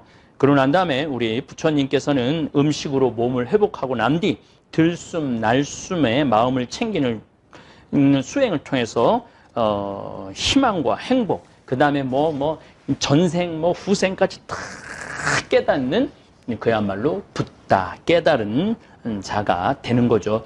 제 생각에는 그 부처님이 그거를 제가 읽고 참 많이 혼자 웃었어요. 고행한다고 깨달음이 오는 게 아니다. 근데 그 제 신념 중에 하나거든요. 우리가 고생하고 괴로운 가운데서 뭔가 기쁨을 느끼기는 쉽지 않아요. 그래서 잠비아에 내가 우리 봉사활동 가는 분들 잘 먹여요. 그리고 최대한 잘 쉬게 할 수 있도록 해줘요. 그렇게 기쁘게 봉사를 해야지 10년, 20년을 하는 거지. 첫 해 가갖고 물론 중간에 바퀴벌레도 있고 여러 어려운 점들도 있고 그런 어려운 점들도 있지만은 최대한 봉사도 좀 럭셔리하게 해야 된다. 물론 다른 사람들 돈 가지고 럭셔리하게 그런 거하고는 완전히 다른 개념입니다. 어쨌든 부처님도 노노 중용에 나오는 음식미, 제1미, 음식미를 통해 깨달음을 얻었습니다. 부처님께서 우리가 고통에서 벗어나려, 이제 참 인생이 고통스럽잖아요. 근데 이제 부처님이 깨닫고 난 다음에 하신 말씀들이 참 좋은 말씀이에요. 좀 쉽게 풀어서 말씀을 드리면, 첫째, 우리가 괴로움을 받는 환경에 자신을 놓아두지 말라는 거예요. 저는 나는 자연인이다를 보면은 이 사람들이 도시에 살았을 때는 괴로웠잖아요, 환경이. 돈 벌으려고 했을 때 사기도 당하고, 뭐 돈 벌으려고 할 때 뭐 밤잠 안 자고, 뭐 병들고, 그런 걸 다 떠나고 버리고 난 다음에 산에서 기쁨을 찾죠. 그러니까 우리도 그 괴로움의 장소에 있지 말라는 거예요. 저는 이번에 선거를 이렇게 또 보면서, 야, 뭐 1번, 2번, 3번에 들어오는 사람들이야 좀 가능성이 있다고 치지만은 4번부터 막 10번, 10명까지 나올 때 그분들 물론 뭐 기분 좋겠죠. 막 유세하고 막 주위에서 될 거라고 그러면은. 그런데 그 따라오는 고통은 제가 보기에는 굉장히 커요. 그런 괴로움의 장소, 자꾸 권력욕에, 명예욕에 자꾸 취하다 보면은 괴로운 자리에 가게 돼 있죠. 두 번째, 부처님은 그러려니 하라는 것입니다. 이게 사고, 팔고예요. 중생은 늙기 마련이고 병들기 마련이고 죽기 마련이란 얘기예요. 사랑하는 사람과 헤어지기 마련이고 싫어하는 사람 만나기 마련이라고 이렇게 생각을 하면은 조금 고통에서 벗어날 수 있다고 그러죠. 그리고 부처님은 세 번째, 내 탓임을 알아야 된다고 그래요. 이건 소크라테스도 말했죠. 너 자신을 알라고. 예수님도 남의 눈에 있는 티끌 꺼낼 생각하지 말고 네 눈에 있는 들보 꺼내라고 말씀하시죠. 그리고 마지막으로 부처님은 지금 이 자리에서 자신이 주인공이 되라고 말씀하십니다. 이제 조금 있으면 어버이날이 다가올 텐데 많은 분들은 자식들이 나한테 맛있는 거 사주겠지 하고 기다리지 마세요. 기다리지 말고 여러분들 돈 가지고 맛있는 거 사서 드세요. 이번에 이제 아마 결정되는 것 같아요. 재난 기금 바로 전 국민한테 준다고 결정이 나는 것 같은데, 그거 받아서 다른 거 하지 말고 그냥 비싼 거 말고 맛있는 거 사서 드세요. 그렇게 하루하루 이렇게 즐겁게 살다 보면 인생이 즐거운 건데 그냥 하루 나중에 한다고. 내 인생의 주인공은 나예요. 제가 항상 그런 생각이 들어요. 내 행복을 자식한테 넘기지 마세요. 내 행복을 남편한테 떠넘기지 마세요. 이게 무슨 얘기냐면 자식이 잘해줘야만 행복해. 남편이 잘해줘야만 행복해. 아니 왜 내 행복을 남이 잘해줘야지 내가 행복해. 남이 잘해줄 때 행복한 인생은 불쌍한 인생이에요. 그냥 내가 행복하면 된 거예요. 제가 요즘 나는 자연이다라는 프로그램을 여러분들하고 우리 생태마을 살아가면서 소소하게 일어나는 즐거움을 여러분들하고 나누고 있습니다. 참 재밌어요. 뭐 두릅 따러 가는 것도 재밌고, 오늘은 혼잎나물이라고 화살나무 나물 뜯어서 묻혀서 먹는 거, 그런 것도 재밌고, 여기 송어 지금 키우는 것도 재밌고, 지금 내가 지금 강의 때문에 너무 우리 문경의 김신부님이 지금 남은 지금 모종을 지금 심고 계신데, 뭐 지금 막 이제 감자 순 올라오는 것도 재밌고 참 재미있는 것 같아요. 그런데 그게 남이 해줘서 재밌지 않아요. 내가 해야 돼. 내가 나한테 맛있는 거 사주는 것도 누가 해야 되냐면 내가 나한테 사주면 돼요. 자식도 남이에요. 남편도 남이고. 그럼 언제 해주기를 기다려요. 그들도 잘해주기를 기다리는 그런 수도 있어요. 엄마가 나한테 잘해줬으면 좋겠다. 아내가 나한테 잘해줬으면 좋겠다. 그런 가정 안에는 기쁨이 있을 수가 없죠. 어쨌든 하여튼 오늘 부처님 탄신일입니다. 제가 부처님 얘기도 많이 하고 공자님 얘기도 많이 하는데 저 천주교 신부 만나, 물론 저야말로 나의 주님은 예수님이죠. 하지만은 굳이 그 좋은 가르침이 있는데 배타적일 필요는 없어요. 우리 불교 안에도 큰 가르침이 정말 많죠. 그리고 육아, 공자님 사서 삼경 안에도 참 배울 게 많아요.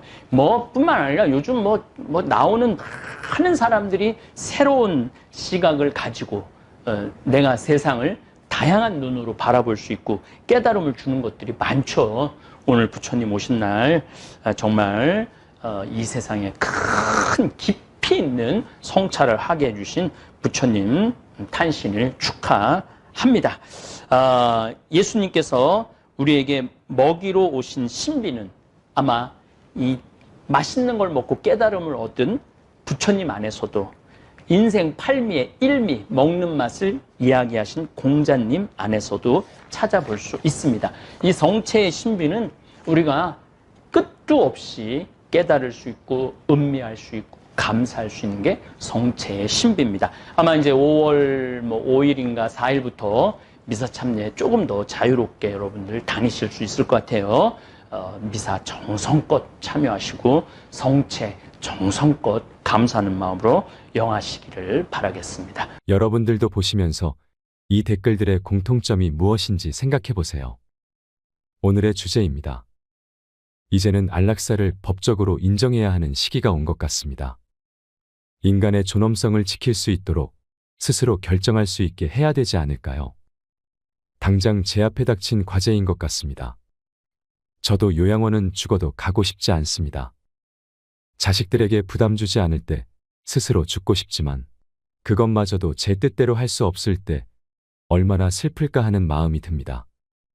100세 시대는 축복이 아니라 재앙입니다. 20, 30년을 외롭고 우울하고 지루하게 살 테니 80 넘으면 걸어다니는 송장이나 다름없다고 생각하는 일인이고 안락사를 빨리 도입해야 합니다. 삶의 마지막에 다다랐을 때 어르신들은 가장 편한 곳인 집을 임종 장소로 선호한다고 합니다. 하지만 현실은 대부분 병원이나 요양시설인데요. 오늘 다룰 주제는 희망과 현실이 전혀 다른 삶의 마지막 순간에 대한 이야기입니다. 요즘 가장 흔한 임종의 형태를 부르는 말이 있습니다. 연명 셔틀이라는 표현을 들어보셨나요? 임종을 앞두고 요양시설과 응급실, 그리고 중환자실로 갔다가 다시 요양병원으로 이렇게 빙글빙글 돌다가 그 어딘가에서 죽음을 맞이한다는 겁니다. 병원에서의 임종, 우리가 생각하는 존엄과는 상당히 거리가 먼 것 같습니다. 이런 말기 환자를 이송하는 구급차를 연명 셔틀이라 부릅니다. 뿐만 아니라 이 연명 셔틀 속에서 임종을 앞둔 환자에 대한 불필요한 치료도 무분별하게 이루어지는데요. 실제로 내일 모레 죽을 환자에게 위내시경과 장내시경까지 하면서 병원만 4군데를 돌아다니게 하다가 결국 그렇게 제명대로도 못 살고 돌아가시는 경우도 있고, 임종을 앞둔 환자에게 의미 없는 항생제를 마구 투여하는 일은 뉴스에서도 주기적으로 다뤄질 만큼 사회적으로 큰 문제가 되고 있습니다. 의료계에서는 이것을 죽음의 의료화라고도 부릅니다. 존엄한 죽음을 어렵게 만드는 요인입니다. 병원으로 가게 되면 이 모든 과정을 피할 수가 없고 가뜩이나 쇠약한 상태에서 몸에 있는 피를 뽑아서 수백 가지의 검사를 하게 됩니다. 당연히 연세가 있는 분들은 수없이 많은 이상이 나오게 되고 그것들을 다 치료하겠다고 하다가 병원 밖을 벗어나지 못하고 죽음을 맞게 됩니다. 2발로 걸어서 들어갔다가 죽어서 나온다는 말이 그냥 있는 것이 아닙니다.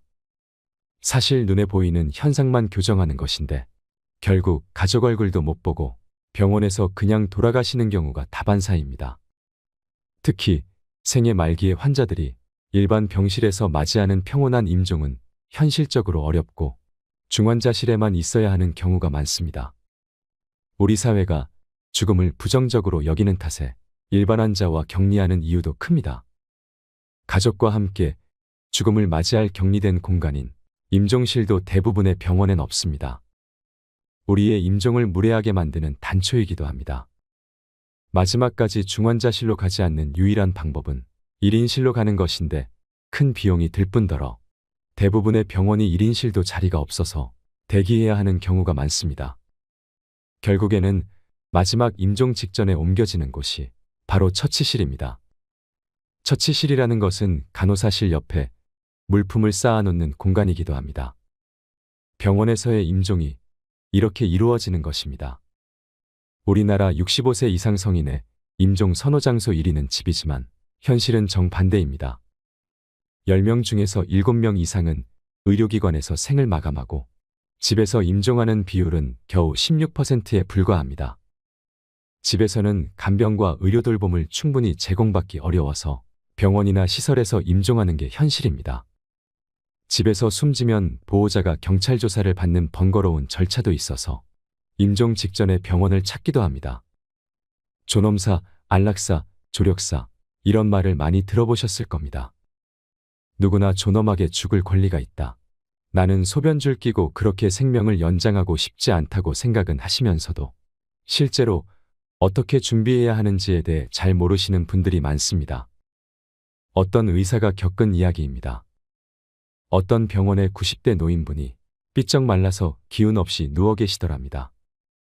그래서 의사가 입원하실게요. 이렇게 하고 돌아섰는데 이 노인분이 갑자기 의사 가운을 탁 잡더랍니다.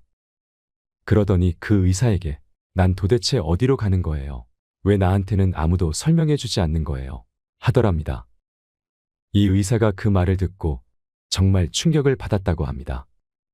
그동안 수많은 의사들이 환자의 증상이나 치료 과정을 보호자한테만 설명해 줬다는 겁니다. 이 의사도 90의 노인한테 굳이 설명할 이유가 있을까 이렇게 생각을 한 거죠. 왜냐하면 가족들이건 의사들이건 그 노인을 치료의 대상으로만 여기지 뭐가 필요하고 뭘 어떻게 하고 싶은지를 물어보지 않기 때문입니다. 죽음으로 가는 과정을 가장 많이 본다고도 할 수 있는 의사들이 공통적으로 얘기하는 것이 있습니다. 죽음이 어떤 것인지, 죽음을 향해 간다는 게 어떤 것인지 생각하면서 사는 사람들이 정말 부족하고 죽음에 대한 준비와 대비가 되어 있지 않은 경우가 많다고 합니다. 우리는 죽음에 대해 공부하고 직면해야 합니다. 요즘에는 60, 70대가 병원에 가면 의료진끼리도 젊은 사람이 왔다. 앞으로 살아갈 날이 많은 사람이 왔다고 생각한다고 합니다. 하지만 60, 70대가 돼도 나이가 든 채로 살아가는 일은 생각보다 쉽지 않고 힘든 일입니다. 언제 어디서 우리가 불의의 사고나 질병으로 생을 마감하게 될지는 아무도 모릅니다. 요즘에는 사전 연명 의료 의향서를 쓰신 분들도 많습니다. 이 제도가 없었던 그 전보다는 체계라든지 시스템이 많이 나아졌다고 하지만 아직 가야 할 길이 멀고 문제가 많습니다. 기본적으로 사전 연명 의료 의향서를 보면 대단히 많은 동의 항목이 있습니다. 그래서 설명을 잘 들었다. 법령에 대해서도 들었으니까 사인하세요 하면 사인하고 이제 됐구나. 나는 존엄하게 죽겠구나 하고 생각하시는 분들이 많습니다. 하지만 죽음의 현장에서 연명치료 여부를 결정하는데 이 서류도 도움이 되지 못하는 경우가 참 많습니다. 구체적이지 않기 때문입니다. 연명치료를 한다면 어디까지 하는 건지 의사도 본인도 가족도 판단할 수가 없는 것입니다. 죽음 앞에서는 정말 다양한 의학적 상황이 있습니다. 그에 따른 처치로 중환자실 치료도 있을 수 있고 삽관도 있고 비위관도 있고 튜브도 있고 항암제도 있고 투석기도 있고 체외 순환기도 있는데 이것을 전부 다 안 한다는 건지 한두 개만 안 한다는 건지 결정을 내리기가 참 모호합니다. 그래서 결과적으로 사전 연명 의료 의향서를 써놓았다고 할지라도 현장에서 선택을 해야 합니다. 저것만 썼다고 끝이 아닌 것이죠. 그래서 나중에 나온 양식에는 심폐소생술을 할 건가요? 인공호흡기를 쓸 건가요? 혈액투석을 할 건가요? 호스피스 할 건가요? 이런 것들을 묻는 란이 생겼습니다. 그런데 이 질문에 대한 자세한 내용을 알고 쓴 사람이 있을까요? 그냥 막연히 나는 싫다고 그냥 아니오라고 하거나 혹은 나는 잘 모르겠으니까 근데 그냥 치료받고 싶으니까 전부 예라고 하는 분들이 정말 많습니다.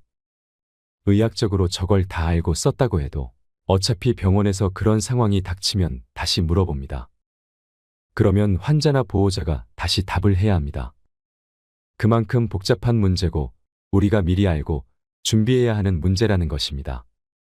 만약 사전 연명 의료 의향서를 써두고 환자의 의식이 없을 때 그래 여기에 동의했으니까 돌아가시게 둡시다 하고 그냥 돌아가시게 할 수 있을까요? 의사가 과연 그럴 수 있을까요? 가족들이 도착했는데 의사 입장에서 이 서류가 있으니까 그냥 돌아가시게 두겠습니다. 그렇게 말할 수 있을까요? 그래서 물어보면 가족들이 살려달라고 합니다. 이 서류는 결국 아무런 효력이 없게 되는 것입니다. 그러니까 가족들과도 이런 내용이 사전에 얘기가 되어 있어야 합니다. 가족들이 고인이 되실 분 혹은 환자분의 유지를 이해하고 환자분의 의지를 받들어서 의료진에게 전달할 수 있어야 합니다. 평상시에 그냥 살기 싫다고 흘러가듯이 얘기는 많이 하셨어요. 그럼 그분을 가족들이 그냥 돌아가시게 둘까요? 현실적으로 어렵습니다. 가족들과 그 얘기가 잘 안 되어 있으니 어려운 겁니다. 그래서 나이가 들수록 구체적인 의사 전달이 필요한 것입니다. 자기 의학적 상태가 어떻고 그 치료가 필요한지, 어떤 일이 발생할 수 있는데 어떤 치료까지 할지, 이것들을 구체적으로 알고 있어야 합니다. 그래서 대화가 필요하다는 겁니다. 다음으로 치매에 대해 얘기해 보겠습니다. 치매는 우리가 가장 무서워하고 가장 두려워하는 질병입니다. 그 전에 내가 아니게 되고 치매가 오게 되면 가족들에게 돌봄을 일방적으로 받아야만 하는 그런 상태가 되는 것입니다. 나는 멀쩡하다, 병원에 안 간다, 나는 요양원에 안 간다 한다고 해도 일상생활을 위험하게 하는데 병원에 안 가게 놔둬도 괜찮을까요? 치매에 걸리면 결국에는 본인이 치매에 걸린지도 모르게 됩니다. 판단력을 상실하는 겁니다. 그래서 치매가 오기 전에, 치매가 오면 어떻게 치료받고 싶은지, 뭘 원하는지, 병원에 가고 싶은지, 이런 소통을 많이 해두어야 합니다. 어떤 의사들이 아프리카 마을에 가서 질문지로 치매를 가려내려고 하니 아프리카 사람들이 그를 모릅니다. 그래서 이 사람들이 치매인지 알 수가 없는 거예요. 그래서 만들어낸 방법이, 이전에는 현명해서 부족 사람들이 조언을 구하러 갔지만 이제는 아무도 도움을 구하러 가지 않는 노인이 누구입니까? 라고 물어보면 그 사람이 치매입니다. 내 주변인들에게 물어봐서 진단할 수 있는 병이 치매라는 것입니다. 노인들에게는 주변인들의 관심이 중요하고 돌봄과 보살핌에 관한 논의도 꼭 필요합니다. 그리고 병원 치료 자체도 문제인데요. 병원이란 공간이 그 자체만으로도 환자들에게 대단히 많은 고통을 줍니다. 우리나라 의료 시스템의 경우 치료라는 명목으로 거의 잡아다가 의사는 우리가 알아들을 수 없는 어려운 이야기를 하고 어려운 치료를 시킵니다. 실제로 스코틀랜드의 한 연구에서 한날 한시에 대학병원에 입원한 성인들을 1년 후에 다시 찾아봤다고 합니다. 그랬더니 30%는 이미 이 세상 사람이 아니었다는 겁니다. 물론 실험 과정에서 어느 정도의 오류들이 있겠지만 병원에 한 번 입원해서 그때 누워 있었다는 것만으로도 우리에게 위험인자로 작용한다는 것입니다. 또 다른 연구에서는 85세 이상 남성이 병원에 입원을 하면 12개월 내에 절반 이상이 사망한다는 통계도 있습니다. 물론 어딘가가 안 좋았으니까 입원했겠지만 병원을 이용하는 자체로도 문제가 될 수 있다는 것을 알려주는 통계입니다. 그래서 우리가 아프면 무조건 병원 치료를 해야 된다라고 하지만 병원 치료 자체도 절대 선이 아니고 오히려 생존율을 낮추는 그런 결과를 가져올 수 있다는 것을 알아야 합니다. 우리가 100살, 120살 노년까지 뼈를 튼튼하게 하고 살려면 어떻게 해야 할까요? 80살이 됐으니까 튼튼하게 살아야지 하면서 80세부터 운동을 하고 약을 먹으면 누가 봐도 늦습니다. 그래서 한 살이라도 젊을 때부터 준비해야 합니다. 젊을 때 운동 한 사람이랑 안 한 사람이랑 뼈 건강과 뼈대 자체가 다릅니다. 그리고 금연도 해야 하고 칼슘도 충분히 섭취해 주셔야 합니다. 또한 일상적으로 햇살 아래서 비타민 D를 적정량으로 얻는 것도 참 중요합니다. 노년까지 건강한 삶을 살게 하는 것은 건강할 때 준비하는 자세입니다. 애석하게도 기대 수명의 가장 중요한 요소 중 하나가 부유함입니다. 연구 결과에 따르면 돈이 많을수록 사람의 기대 수명과 평균 수명이 늘어난다고 합니다. 그래서 경제적인 안정도 수명에 영향을 미친다고 말씀드릴 수 있겠습니다. 사람들의 보편적인 기대 심리는 20대에 적당히 행복하고 중년에 더 행복해지다가 나이가 들수록 마음이 순해지면서 행복을 더 느끼려는 그런 경향이 나타난다고 합니다. 우리의 건강한 삶을 위해서 많은 전문가들이 조언합니다. 하루하루를 있는 그대로 받아들이고 걱정을 멈추고 미래 계획을 잘 세우고 유언을 쓰고 책상을 정리하고 도움을 기꺼이 받으며 할 수 없는 일을 기꺼이 인정하고 맡겨라라고 말이죠. 이런 계획을 세우고 노년기에 건강하지 못함도 자연스레 받아들이면서 살아가는 노인이 있는가라고 생각해보면 잘 없습니다. 하지만 우리는 앞으로 이런 노인이 되어야 합니다. 그리고 의사들의 말을 너무 맹신하지 마세요. 현재 의료계에 종사하고 있는 양심의사들이 당부합니다. 의사들은 습관적으로 약을 처방하면서 혹독한 식단 관리를 요청하고 건강하지 않은 행위를 질색하는 그런 경향이 있습니다. 아니, 96세신데 아직도 술 드신다고요? 아직도 담배를 피우신다고요? 이렇게 얘기를 하는 경우가 많습니다. 그런데 연세가 많은 노인분들은 담배나 술로 얻을 수 있는 해로움보다 그것들이 주는 행복감이 더더욱 클 수가 있습니다. 이것이 오히려 면역력을 높여준다고도 합니다. 반대로 암이나 심장병 같은 진단은 환자에게 공포감을 유발하여 우울감과 무기력증을 불러일으키고 면역력을 저하시킨다고 하지요. 의사의 말이 우리를 병들게 할 수도 있고 죽일 수도 있는 것입니다.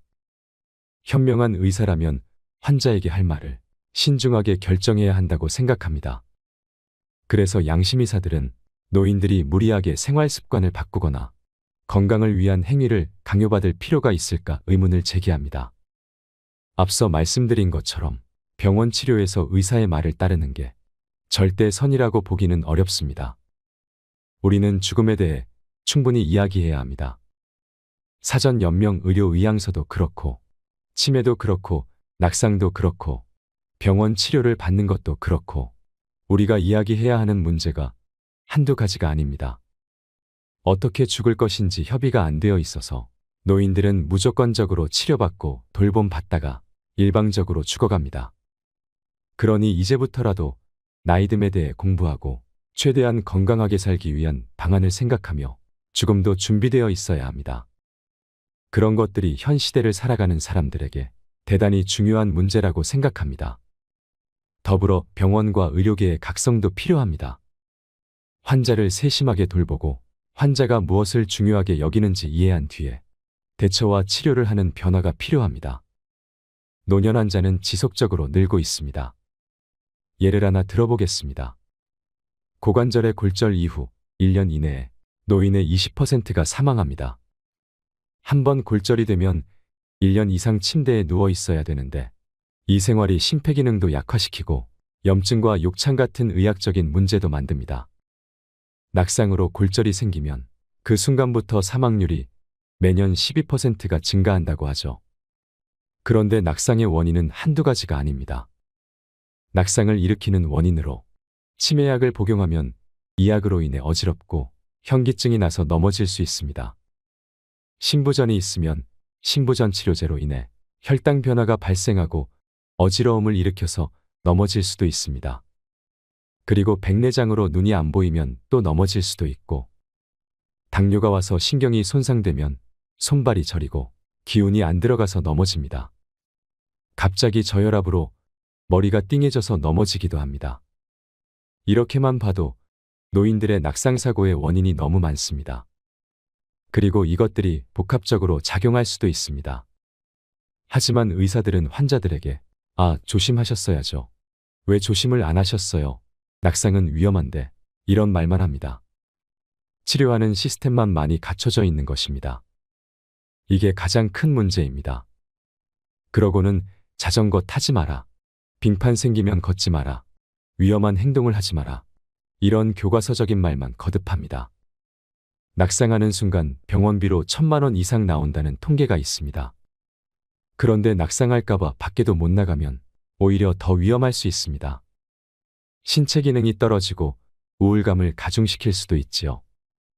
이 종합적인 것들을 잘 고려해서 낙상의 대책을 세워야 하는 것입니다. 사람들을 더 건강하게 오래 살게 하기 위해서는 의료계의 패러다임이 변해야 합니다. 또 우리가 너무 많은 약을 복용하는 문제에 대해서도 얘기하고 싶습니다. 약을 너무 많이 먹어서 이 정도 먹으면 배부르겠다. 이런 생각이 들 때가 있지 않으신가요? 실제로 70대, 80대가 되면 약을 10종 이상 먹는 건 그냥 일도 아닙니다. 우리나라가 의료보험 제도가 잘 되어 있는 편이라서 의사들이 약 처방에 대한 경제적인 부담이 거의 없습니다. 그러니 신경과 가면 신경과 약을 주고, 정형외과 가면 정형외과 약을 주고, 내과에 가면 내과 약을 주고, 약들의 상호작용은 서로 고려하지 않고 처방되는 경우도 많고, 그렇게 의사가 주는 대로 족족 약을 많이 먹는 경우가 생깁니다. 그렇다면 이것이 과연 옳은 치료일까요? 제가 한 일화를 얘기해 드리겠습니다. 단지 무릎이 아파서 87세 할머니가 병원에 갔습니다. 이 할머니는 대단히 건강한 할머니였습니다. 그런데 무릎 통증으로 처방받은 진통제를 계속 먹으니까 혈압이 높아집니다. 그러면 의사는 혈압이 높아졌네 하면서 혈압약인 암로디핀을 처방합니다. 그런데 암로디핀의 부작용으로 발목이 부었습니다. 병원에 가니까 발목이 부었네 하면서 의사는 이뇨제인 프로세마이드를 처방합니다. 그런데 이 약을 먹으니 이뇨작용으로 인해서 요실금이 생깁니다. 그럼 이제 요실금이 왔다고 다시 요실금 치료제인 항콜린제를 처방합니다. 이제 항콜린제의 부작용으로 안구 건조가 옵니다. 그럼 이제 의사는 인공 눈물을 처방합니다. 이렇게 처방받은 약이 벌써 5개가 된 것입니다. 현대 의료 현장에서 이런 경우가 대단히 흔합니다. 약을 뺄 생각을 안 하고 그것을 더 많은 약으로 치료하려는 의사의 관성이 있기 때문입니다. 일단은 먹는 약을 다 모아서 대학병원이나 큰 종합병원으로 가세요. 그리고 전문적인 의사에게 조언을 얻어서 정말 필요한 약만 드시는 것이 좋습니다. 노년기일수록 약을 더 줄여야 합니다. 지금은 유일하게 더 많은 사람이 아주 오래 살게 되는 시대입니다. 이런 시대를 지금까지 현생 인류가 한 번도 겪어보지 못했습니다. 일단 노인이 될수록 의학적으로 모든 병의 확률이 높아집니다. 시시때때로 찾아오는 병을 안고 우리는 더 오래 살아가야 합니다. 의료계에서는 평균 수명보다 건강 기대 수명이 더 중요하다는 이야기를 많이 하고 있습니다. 우리가 얼마나 건강하게 독립적으로 살아갈 수 있는지 초점을 맞추어야 한다고 말이죠. 앓으면서 누워서 누군가에게 보살핌을 받는 기간이 길어질수록 환자나 보호자 모두에게 큰 고통이 될 수 있습니다. 그러니 건강하게 살아가는 건강 기대 수명을 늘리는 노력이 필요합니다. 우리나라가 1934년의 평균 수명이 몇 살이었는지 아시나요? 40대 초반이었습니다. 100년도 안 되는 기간 동안 새로운 패러다임이 생긴 것입니다. 정말 긴 시간을 앓으면서 살아가는 노인분들이 많습니다. 만약 70대의 빙판에서 넘어져서 손목을 삐게 되면 재활도 오래 걸리고 평생 손목이 뻐근합니다. 그럼 신체 기능이 저하됩니다. 그러다가 또 낙상을 하면 이제는 못 걷고 못 움직이게 됩니다. 그렇게 뇌출혈이 옵니다. 그러면 말을 더듬고 기억을 잃고 근육이 약해지죠. 그러다가 관절이 약해져서 자리에서 일어나기도 힘들고 보행기를 타고 다닙니다. 그 후에 신부전이 오면 걷지도 못하고 치매가 오면 돌봄을 받으면서 기억을 잃어버리고 어린아이로 회귀한 것 같은 양상을 보이다가 죽어갑니다. 그러니까 건강하지 않은 인생의 시기가 대단히 길어진 것입니다. 우리 자신뿐만 아니라 우리가 사랑하는 사람들이 겪을 수 있는 일입니다. 이걸 우리가 대처해 나가야 합니다. 건강과 죽음에 대해 이야기해야 합니다. 사실 우리나라에서 노인의 이미지가 상당히 부정적입니다. 우리가 언론만 봐도 알 수 있지요. 고령화가 가파르게 진행되면서 이 부담을 누가 어떻게 책임질 것인가. 노인 인구의 시한폭탄이 온다. 이런 식의 말들을 아무렇지 않게 하는 시대입니다. 그래서 기본적으로 비경제 인구라는 말로 노인을 표현하는데 이런 생각과 표현들이 노인은 아무것도 할 수 있는 게 없다. 누워만 있다. 우리가 기본적으로 돌보기만 해야 된다는 전제가 깔려 있습니다. 학교에서 공부하는 학생들에게도 노인이 많은 고령화 시대를 어떻게 대처할 것인가에 대해 가르칩니다. 노인들이 아직 팔다리가 멀쩡하고 의식도 멀쩡하고 사회적 지위가 있고 그 다음 기여할 수 있는 방안이 있는데 그걸 모색하기보다는 그냥 대처만 한다는 것입니다. 그렇게 세대 간 의사소통에 문제가 발생합니다. 우리는 삶을 살아가는 데 있어서 죽을 때만 존엄하길 원하는 것이 아니라 노인도 충분히 아름답고 그 자체로 존엄하다는 것을 보여줘야 합니다. 배우고 익히고 누리세요. 무엇이든 도전하고 이루세요. 아무리 변해가는 시대에도 누구나 늙는다는 사실은 변하지 않습니다. 우리 모두가 더 나은 세상을 만들어가기 위해 화합해야 합니다. 병에 물을 담으면 물병이 되고, 꽃을 담으면 꽃병, 꿀을 담으면 꿀병이 됩니다. 통에 물을 담으면 물통이 되고, 똥을 담으면 똥통, 쓰레기를 담으면 쓰레기통이 됩니다. 그릇에 밥을 담으면 밥그릇이 되고, 국을 담으면 국그릇, 김치를 담으면 김치 그릇이 됩니다.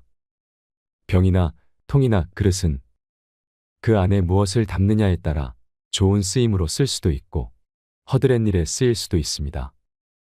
꿀병이나 물통이나 밥그릇 등 좋은 것을 담은 것들은 자주 닦아 깨끗하게 하고 좋은 대접을 받는 대신 좋다고 여기지 않는 것을 담은 것들은 한 번 쓰고 버리거나 가까이 하지 않고 오히려 멀리하려는 나쁜 대접을 받습니다.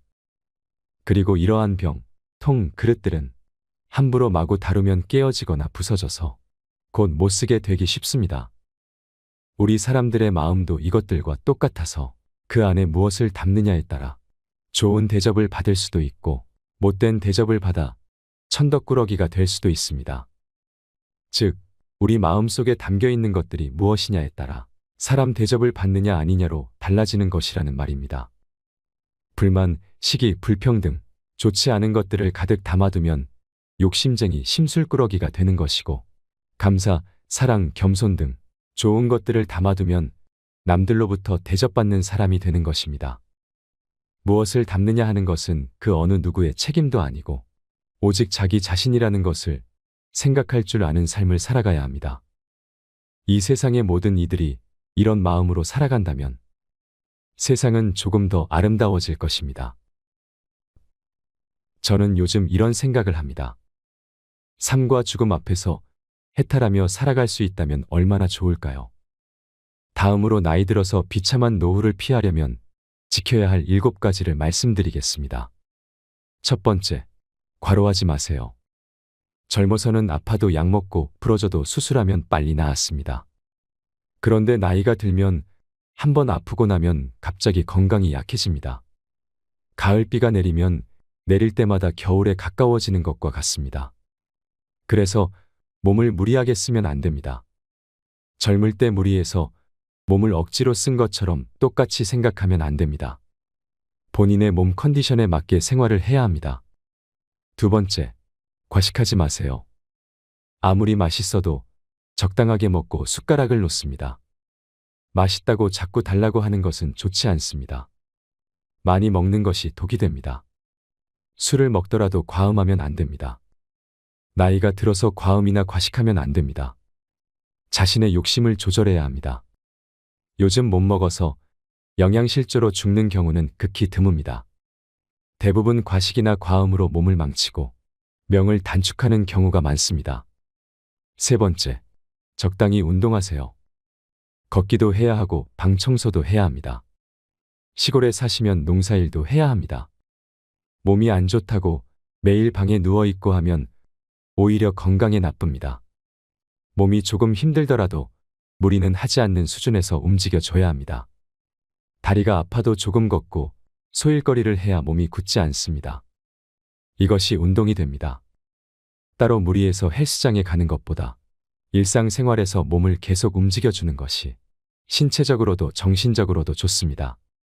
숨이 넘어갈 때까지 일은 꼭 해야 합니다. 돈을 꼭 벌려고 하지 않아도 괜찮습니다. 그런데 젊을 때 과로한 습관이 있어서 시골 어르신들은 욕심을 내서 무리를 하십니다. 오늘 곡식을 다 못 심으면 내일 심으면 되는데 마무리하고 싶어서 늦게까지 무리하게 하다가 밤에 끙끙 앓습니다. 이러지 말고 적당히 해야 합니다. 네 번째, 자기 재산을 적당히 가지고 계세요. 자식이 예쁘다고 지나치게 다 주면 안 됩니다. 내가 100이라는 재산이 있으면 80 정도는 정신이 온전할 때 나눠주는 게 좋습니다. 미리 딱 배분을 하세요. 그래야 싸움이 없습니다. 적은 비율의 재산을 끝까지 가지고 있으면서 자기 목소리를 갖추고 있어야 합니다. 그것이 자식과 부모 관계도 아름답게 하는 법입니다. 내가 늙어서 추하게 살지 않는 법입니다. 내가 도시에 살고 있으면 방 한 칸 내가 살 집 정도는 가지고 있어야 합니다. 그게 자기 소유든 전세든 월세든 다 괜찮습니다. 내 몸 누일 자리 하나 있으면 됩니다. 그렇지 못한 일반 분들은 자기 방 한 칸만 있으면 됩니다. 시골 분들은 소일거리하고 반찬 심어 먹을 작은 밭도 있으면 좋고요. 도시 분들은 자기 용돈 쓸만한 건 넣어놓고 1년 이자 계산해서 한 달에 몇십만 원 나오게 만들어 놓는 게 좋습니다. 늙어서 몸 누일 자리도 없으면 추해집니다. 젊은 사람은 빈털털이어도 괜찮습니다. 마기를 해서라도 벌면 됩니다. 그런데 늙으면 마기를 할 수 없습니다. 자식 쳐다보고 용돈을 주나 안 주나 생각하면 자식을 원망하게 됩니다. 그럼 다 큰 자식을 욕해야 하고 이웃 사람한테 자식 욕하기도 쉽지 않습니다. 그래서 최소한 내가 먹고 살 정도는 만들면 좋습니다. 5번째, 자식에 대한 집착을 버리세요. 자식이 무조건 잘 되어야 한다는 집착은 말할 것도 없고 자식한테 바라지를 마세요. 내가 자식한테 바라는 것이 있기 때문에 자꾸 자식을 욕하게 됩니다. 자식을 욕하는 것은 결국 내 욕입니다. 아이를 누가 낳고 누가 키웠습니까? 내 얼굴에 침뱉기입니다. 내가 어릴 때 키웠다고 이렇게 찾아와서 인사해주니 고맙다 생각해야 합니다. 용돈을 주면 고맙다. 나를 찾아오지 않아도 귀찮게 하지 않아서 고맙다. 늘 긍정적으로 생각해야 합니다. 부모가 늙었는데도 자식이 찾아와서 손 벌리는 사람이 많지 않습니까? 사업한다고 노름한다고 돈 가지고 사고치는 집도 많습니다. 자식은 안 찾아올수록 좋습니다. 무소식이 희소식입니다. 결혼해서 자기들끼리 잘 살면 세상에서 가장 고마운 일입니다. 그걸로 절대로 섭섭해하면 안 됩니다. 독립해서 내보냈는데 안 돌아오는 것은 당연한 자연의 이치입니다. 새가 새끼를 낳아서 날려보냈는데 나중에 새끼가 어미 새를 안 찾아온다고 원망하는 거 보셨습니까? 돼지도 소도 그런 경우 없습니다. 자식을 원망하지 않으면 내 자식은 무조건 효자 효녀가 됩니다. 6번째, 젊은 사람한테 잔소리하지 마세요. 이러쿵저러쿵 하지 마세요. 입을 딱 다무는 연습을 하세요. 그럼 젊은 사람들이 나를 늘 보살펴 줍니다. 자식하고 같이 살면 나이가 들수록 자식들이 자연스럽게 부모를 보살핍니다. 대부분 그렇습니다. 그런데 자식이 아예 부모 곁을 떠나고 안 찾아오는 것은 부모한테 원인이 있는 것입니다. 그럴 때는 내가 잔소리가 많았구나. 남의 인생에 너무 간섭했구나 하고 깨달아야 합니다. 20살이 넘어가면서부터는 아이들 간섭을 안 하는 것이 좋습니다. 그런데 내 나이가 벌써 50이 넘으면 자식도 나이가 먹고 어른이 되어갑니다. 자식이 성인이 되어도 이래라 저래라 하는 것이 부모의 특징입니다. 이것이 노인의 특징이기도 합니다. 자기 인생을 아름답게 살기 위해서는 잔소리를 안 해야 합니다. 같이 밥 먹으러 가자, 같이 놀러 가자. 이런 얘기를 하지 말라는 것이 아닙니다. 의사 전달을 위한 말은 다 해야 합니다. 그러나 남의 인생에 간섭을 하지 말라는 뜻입니다.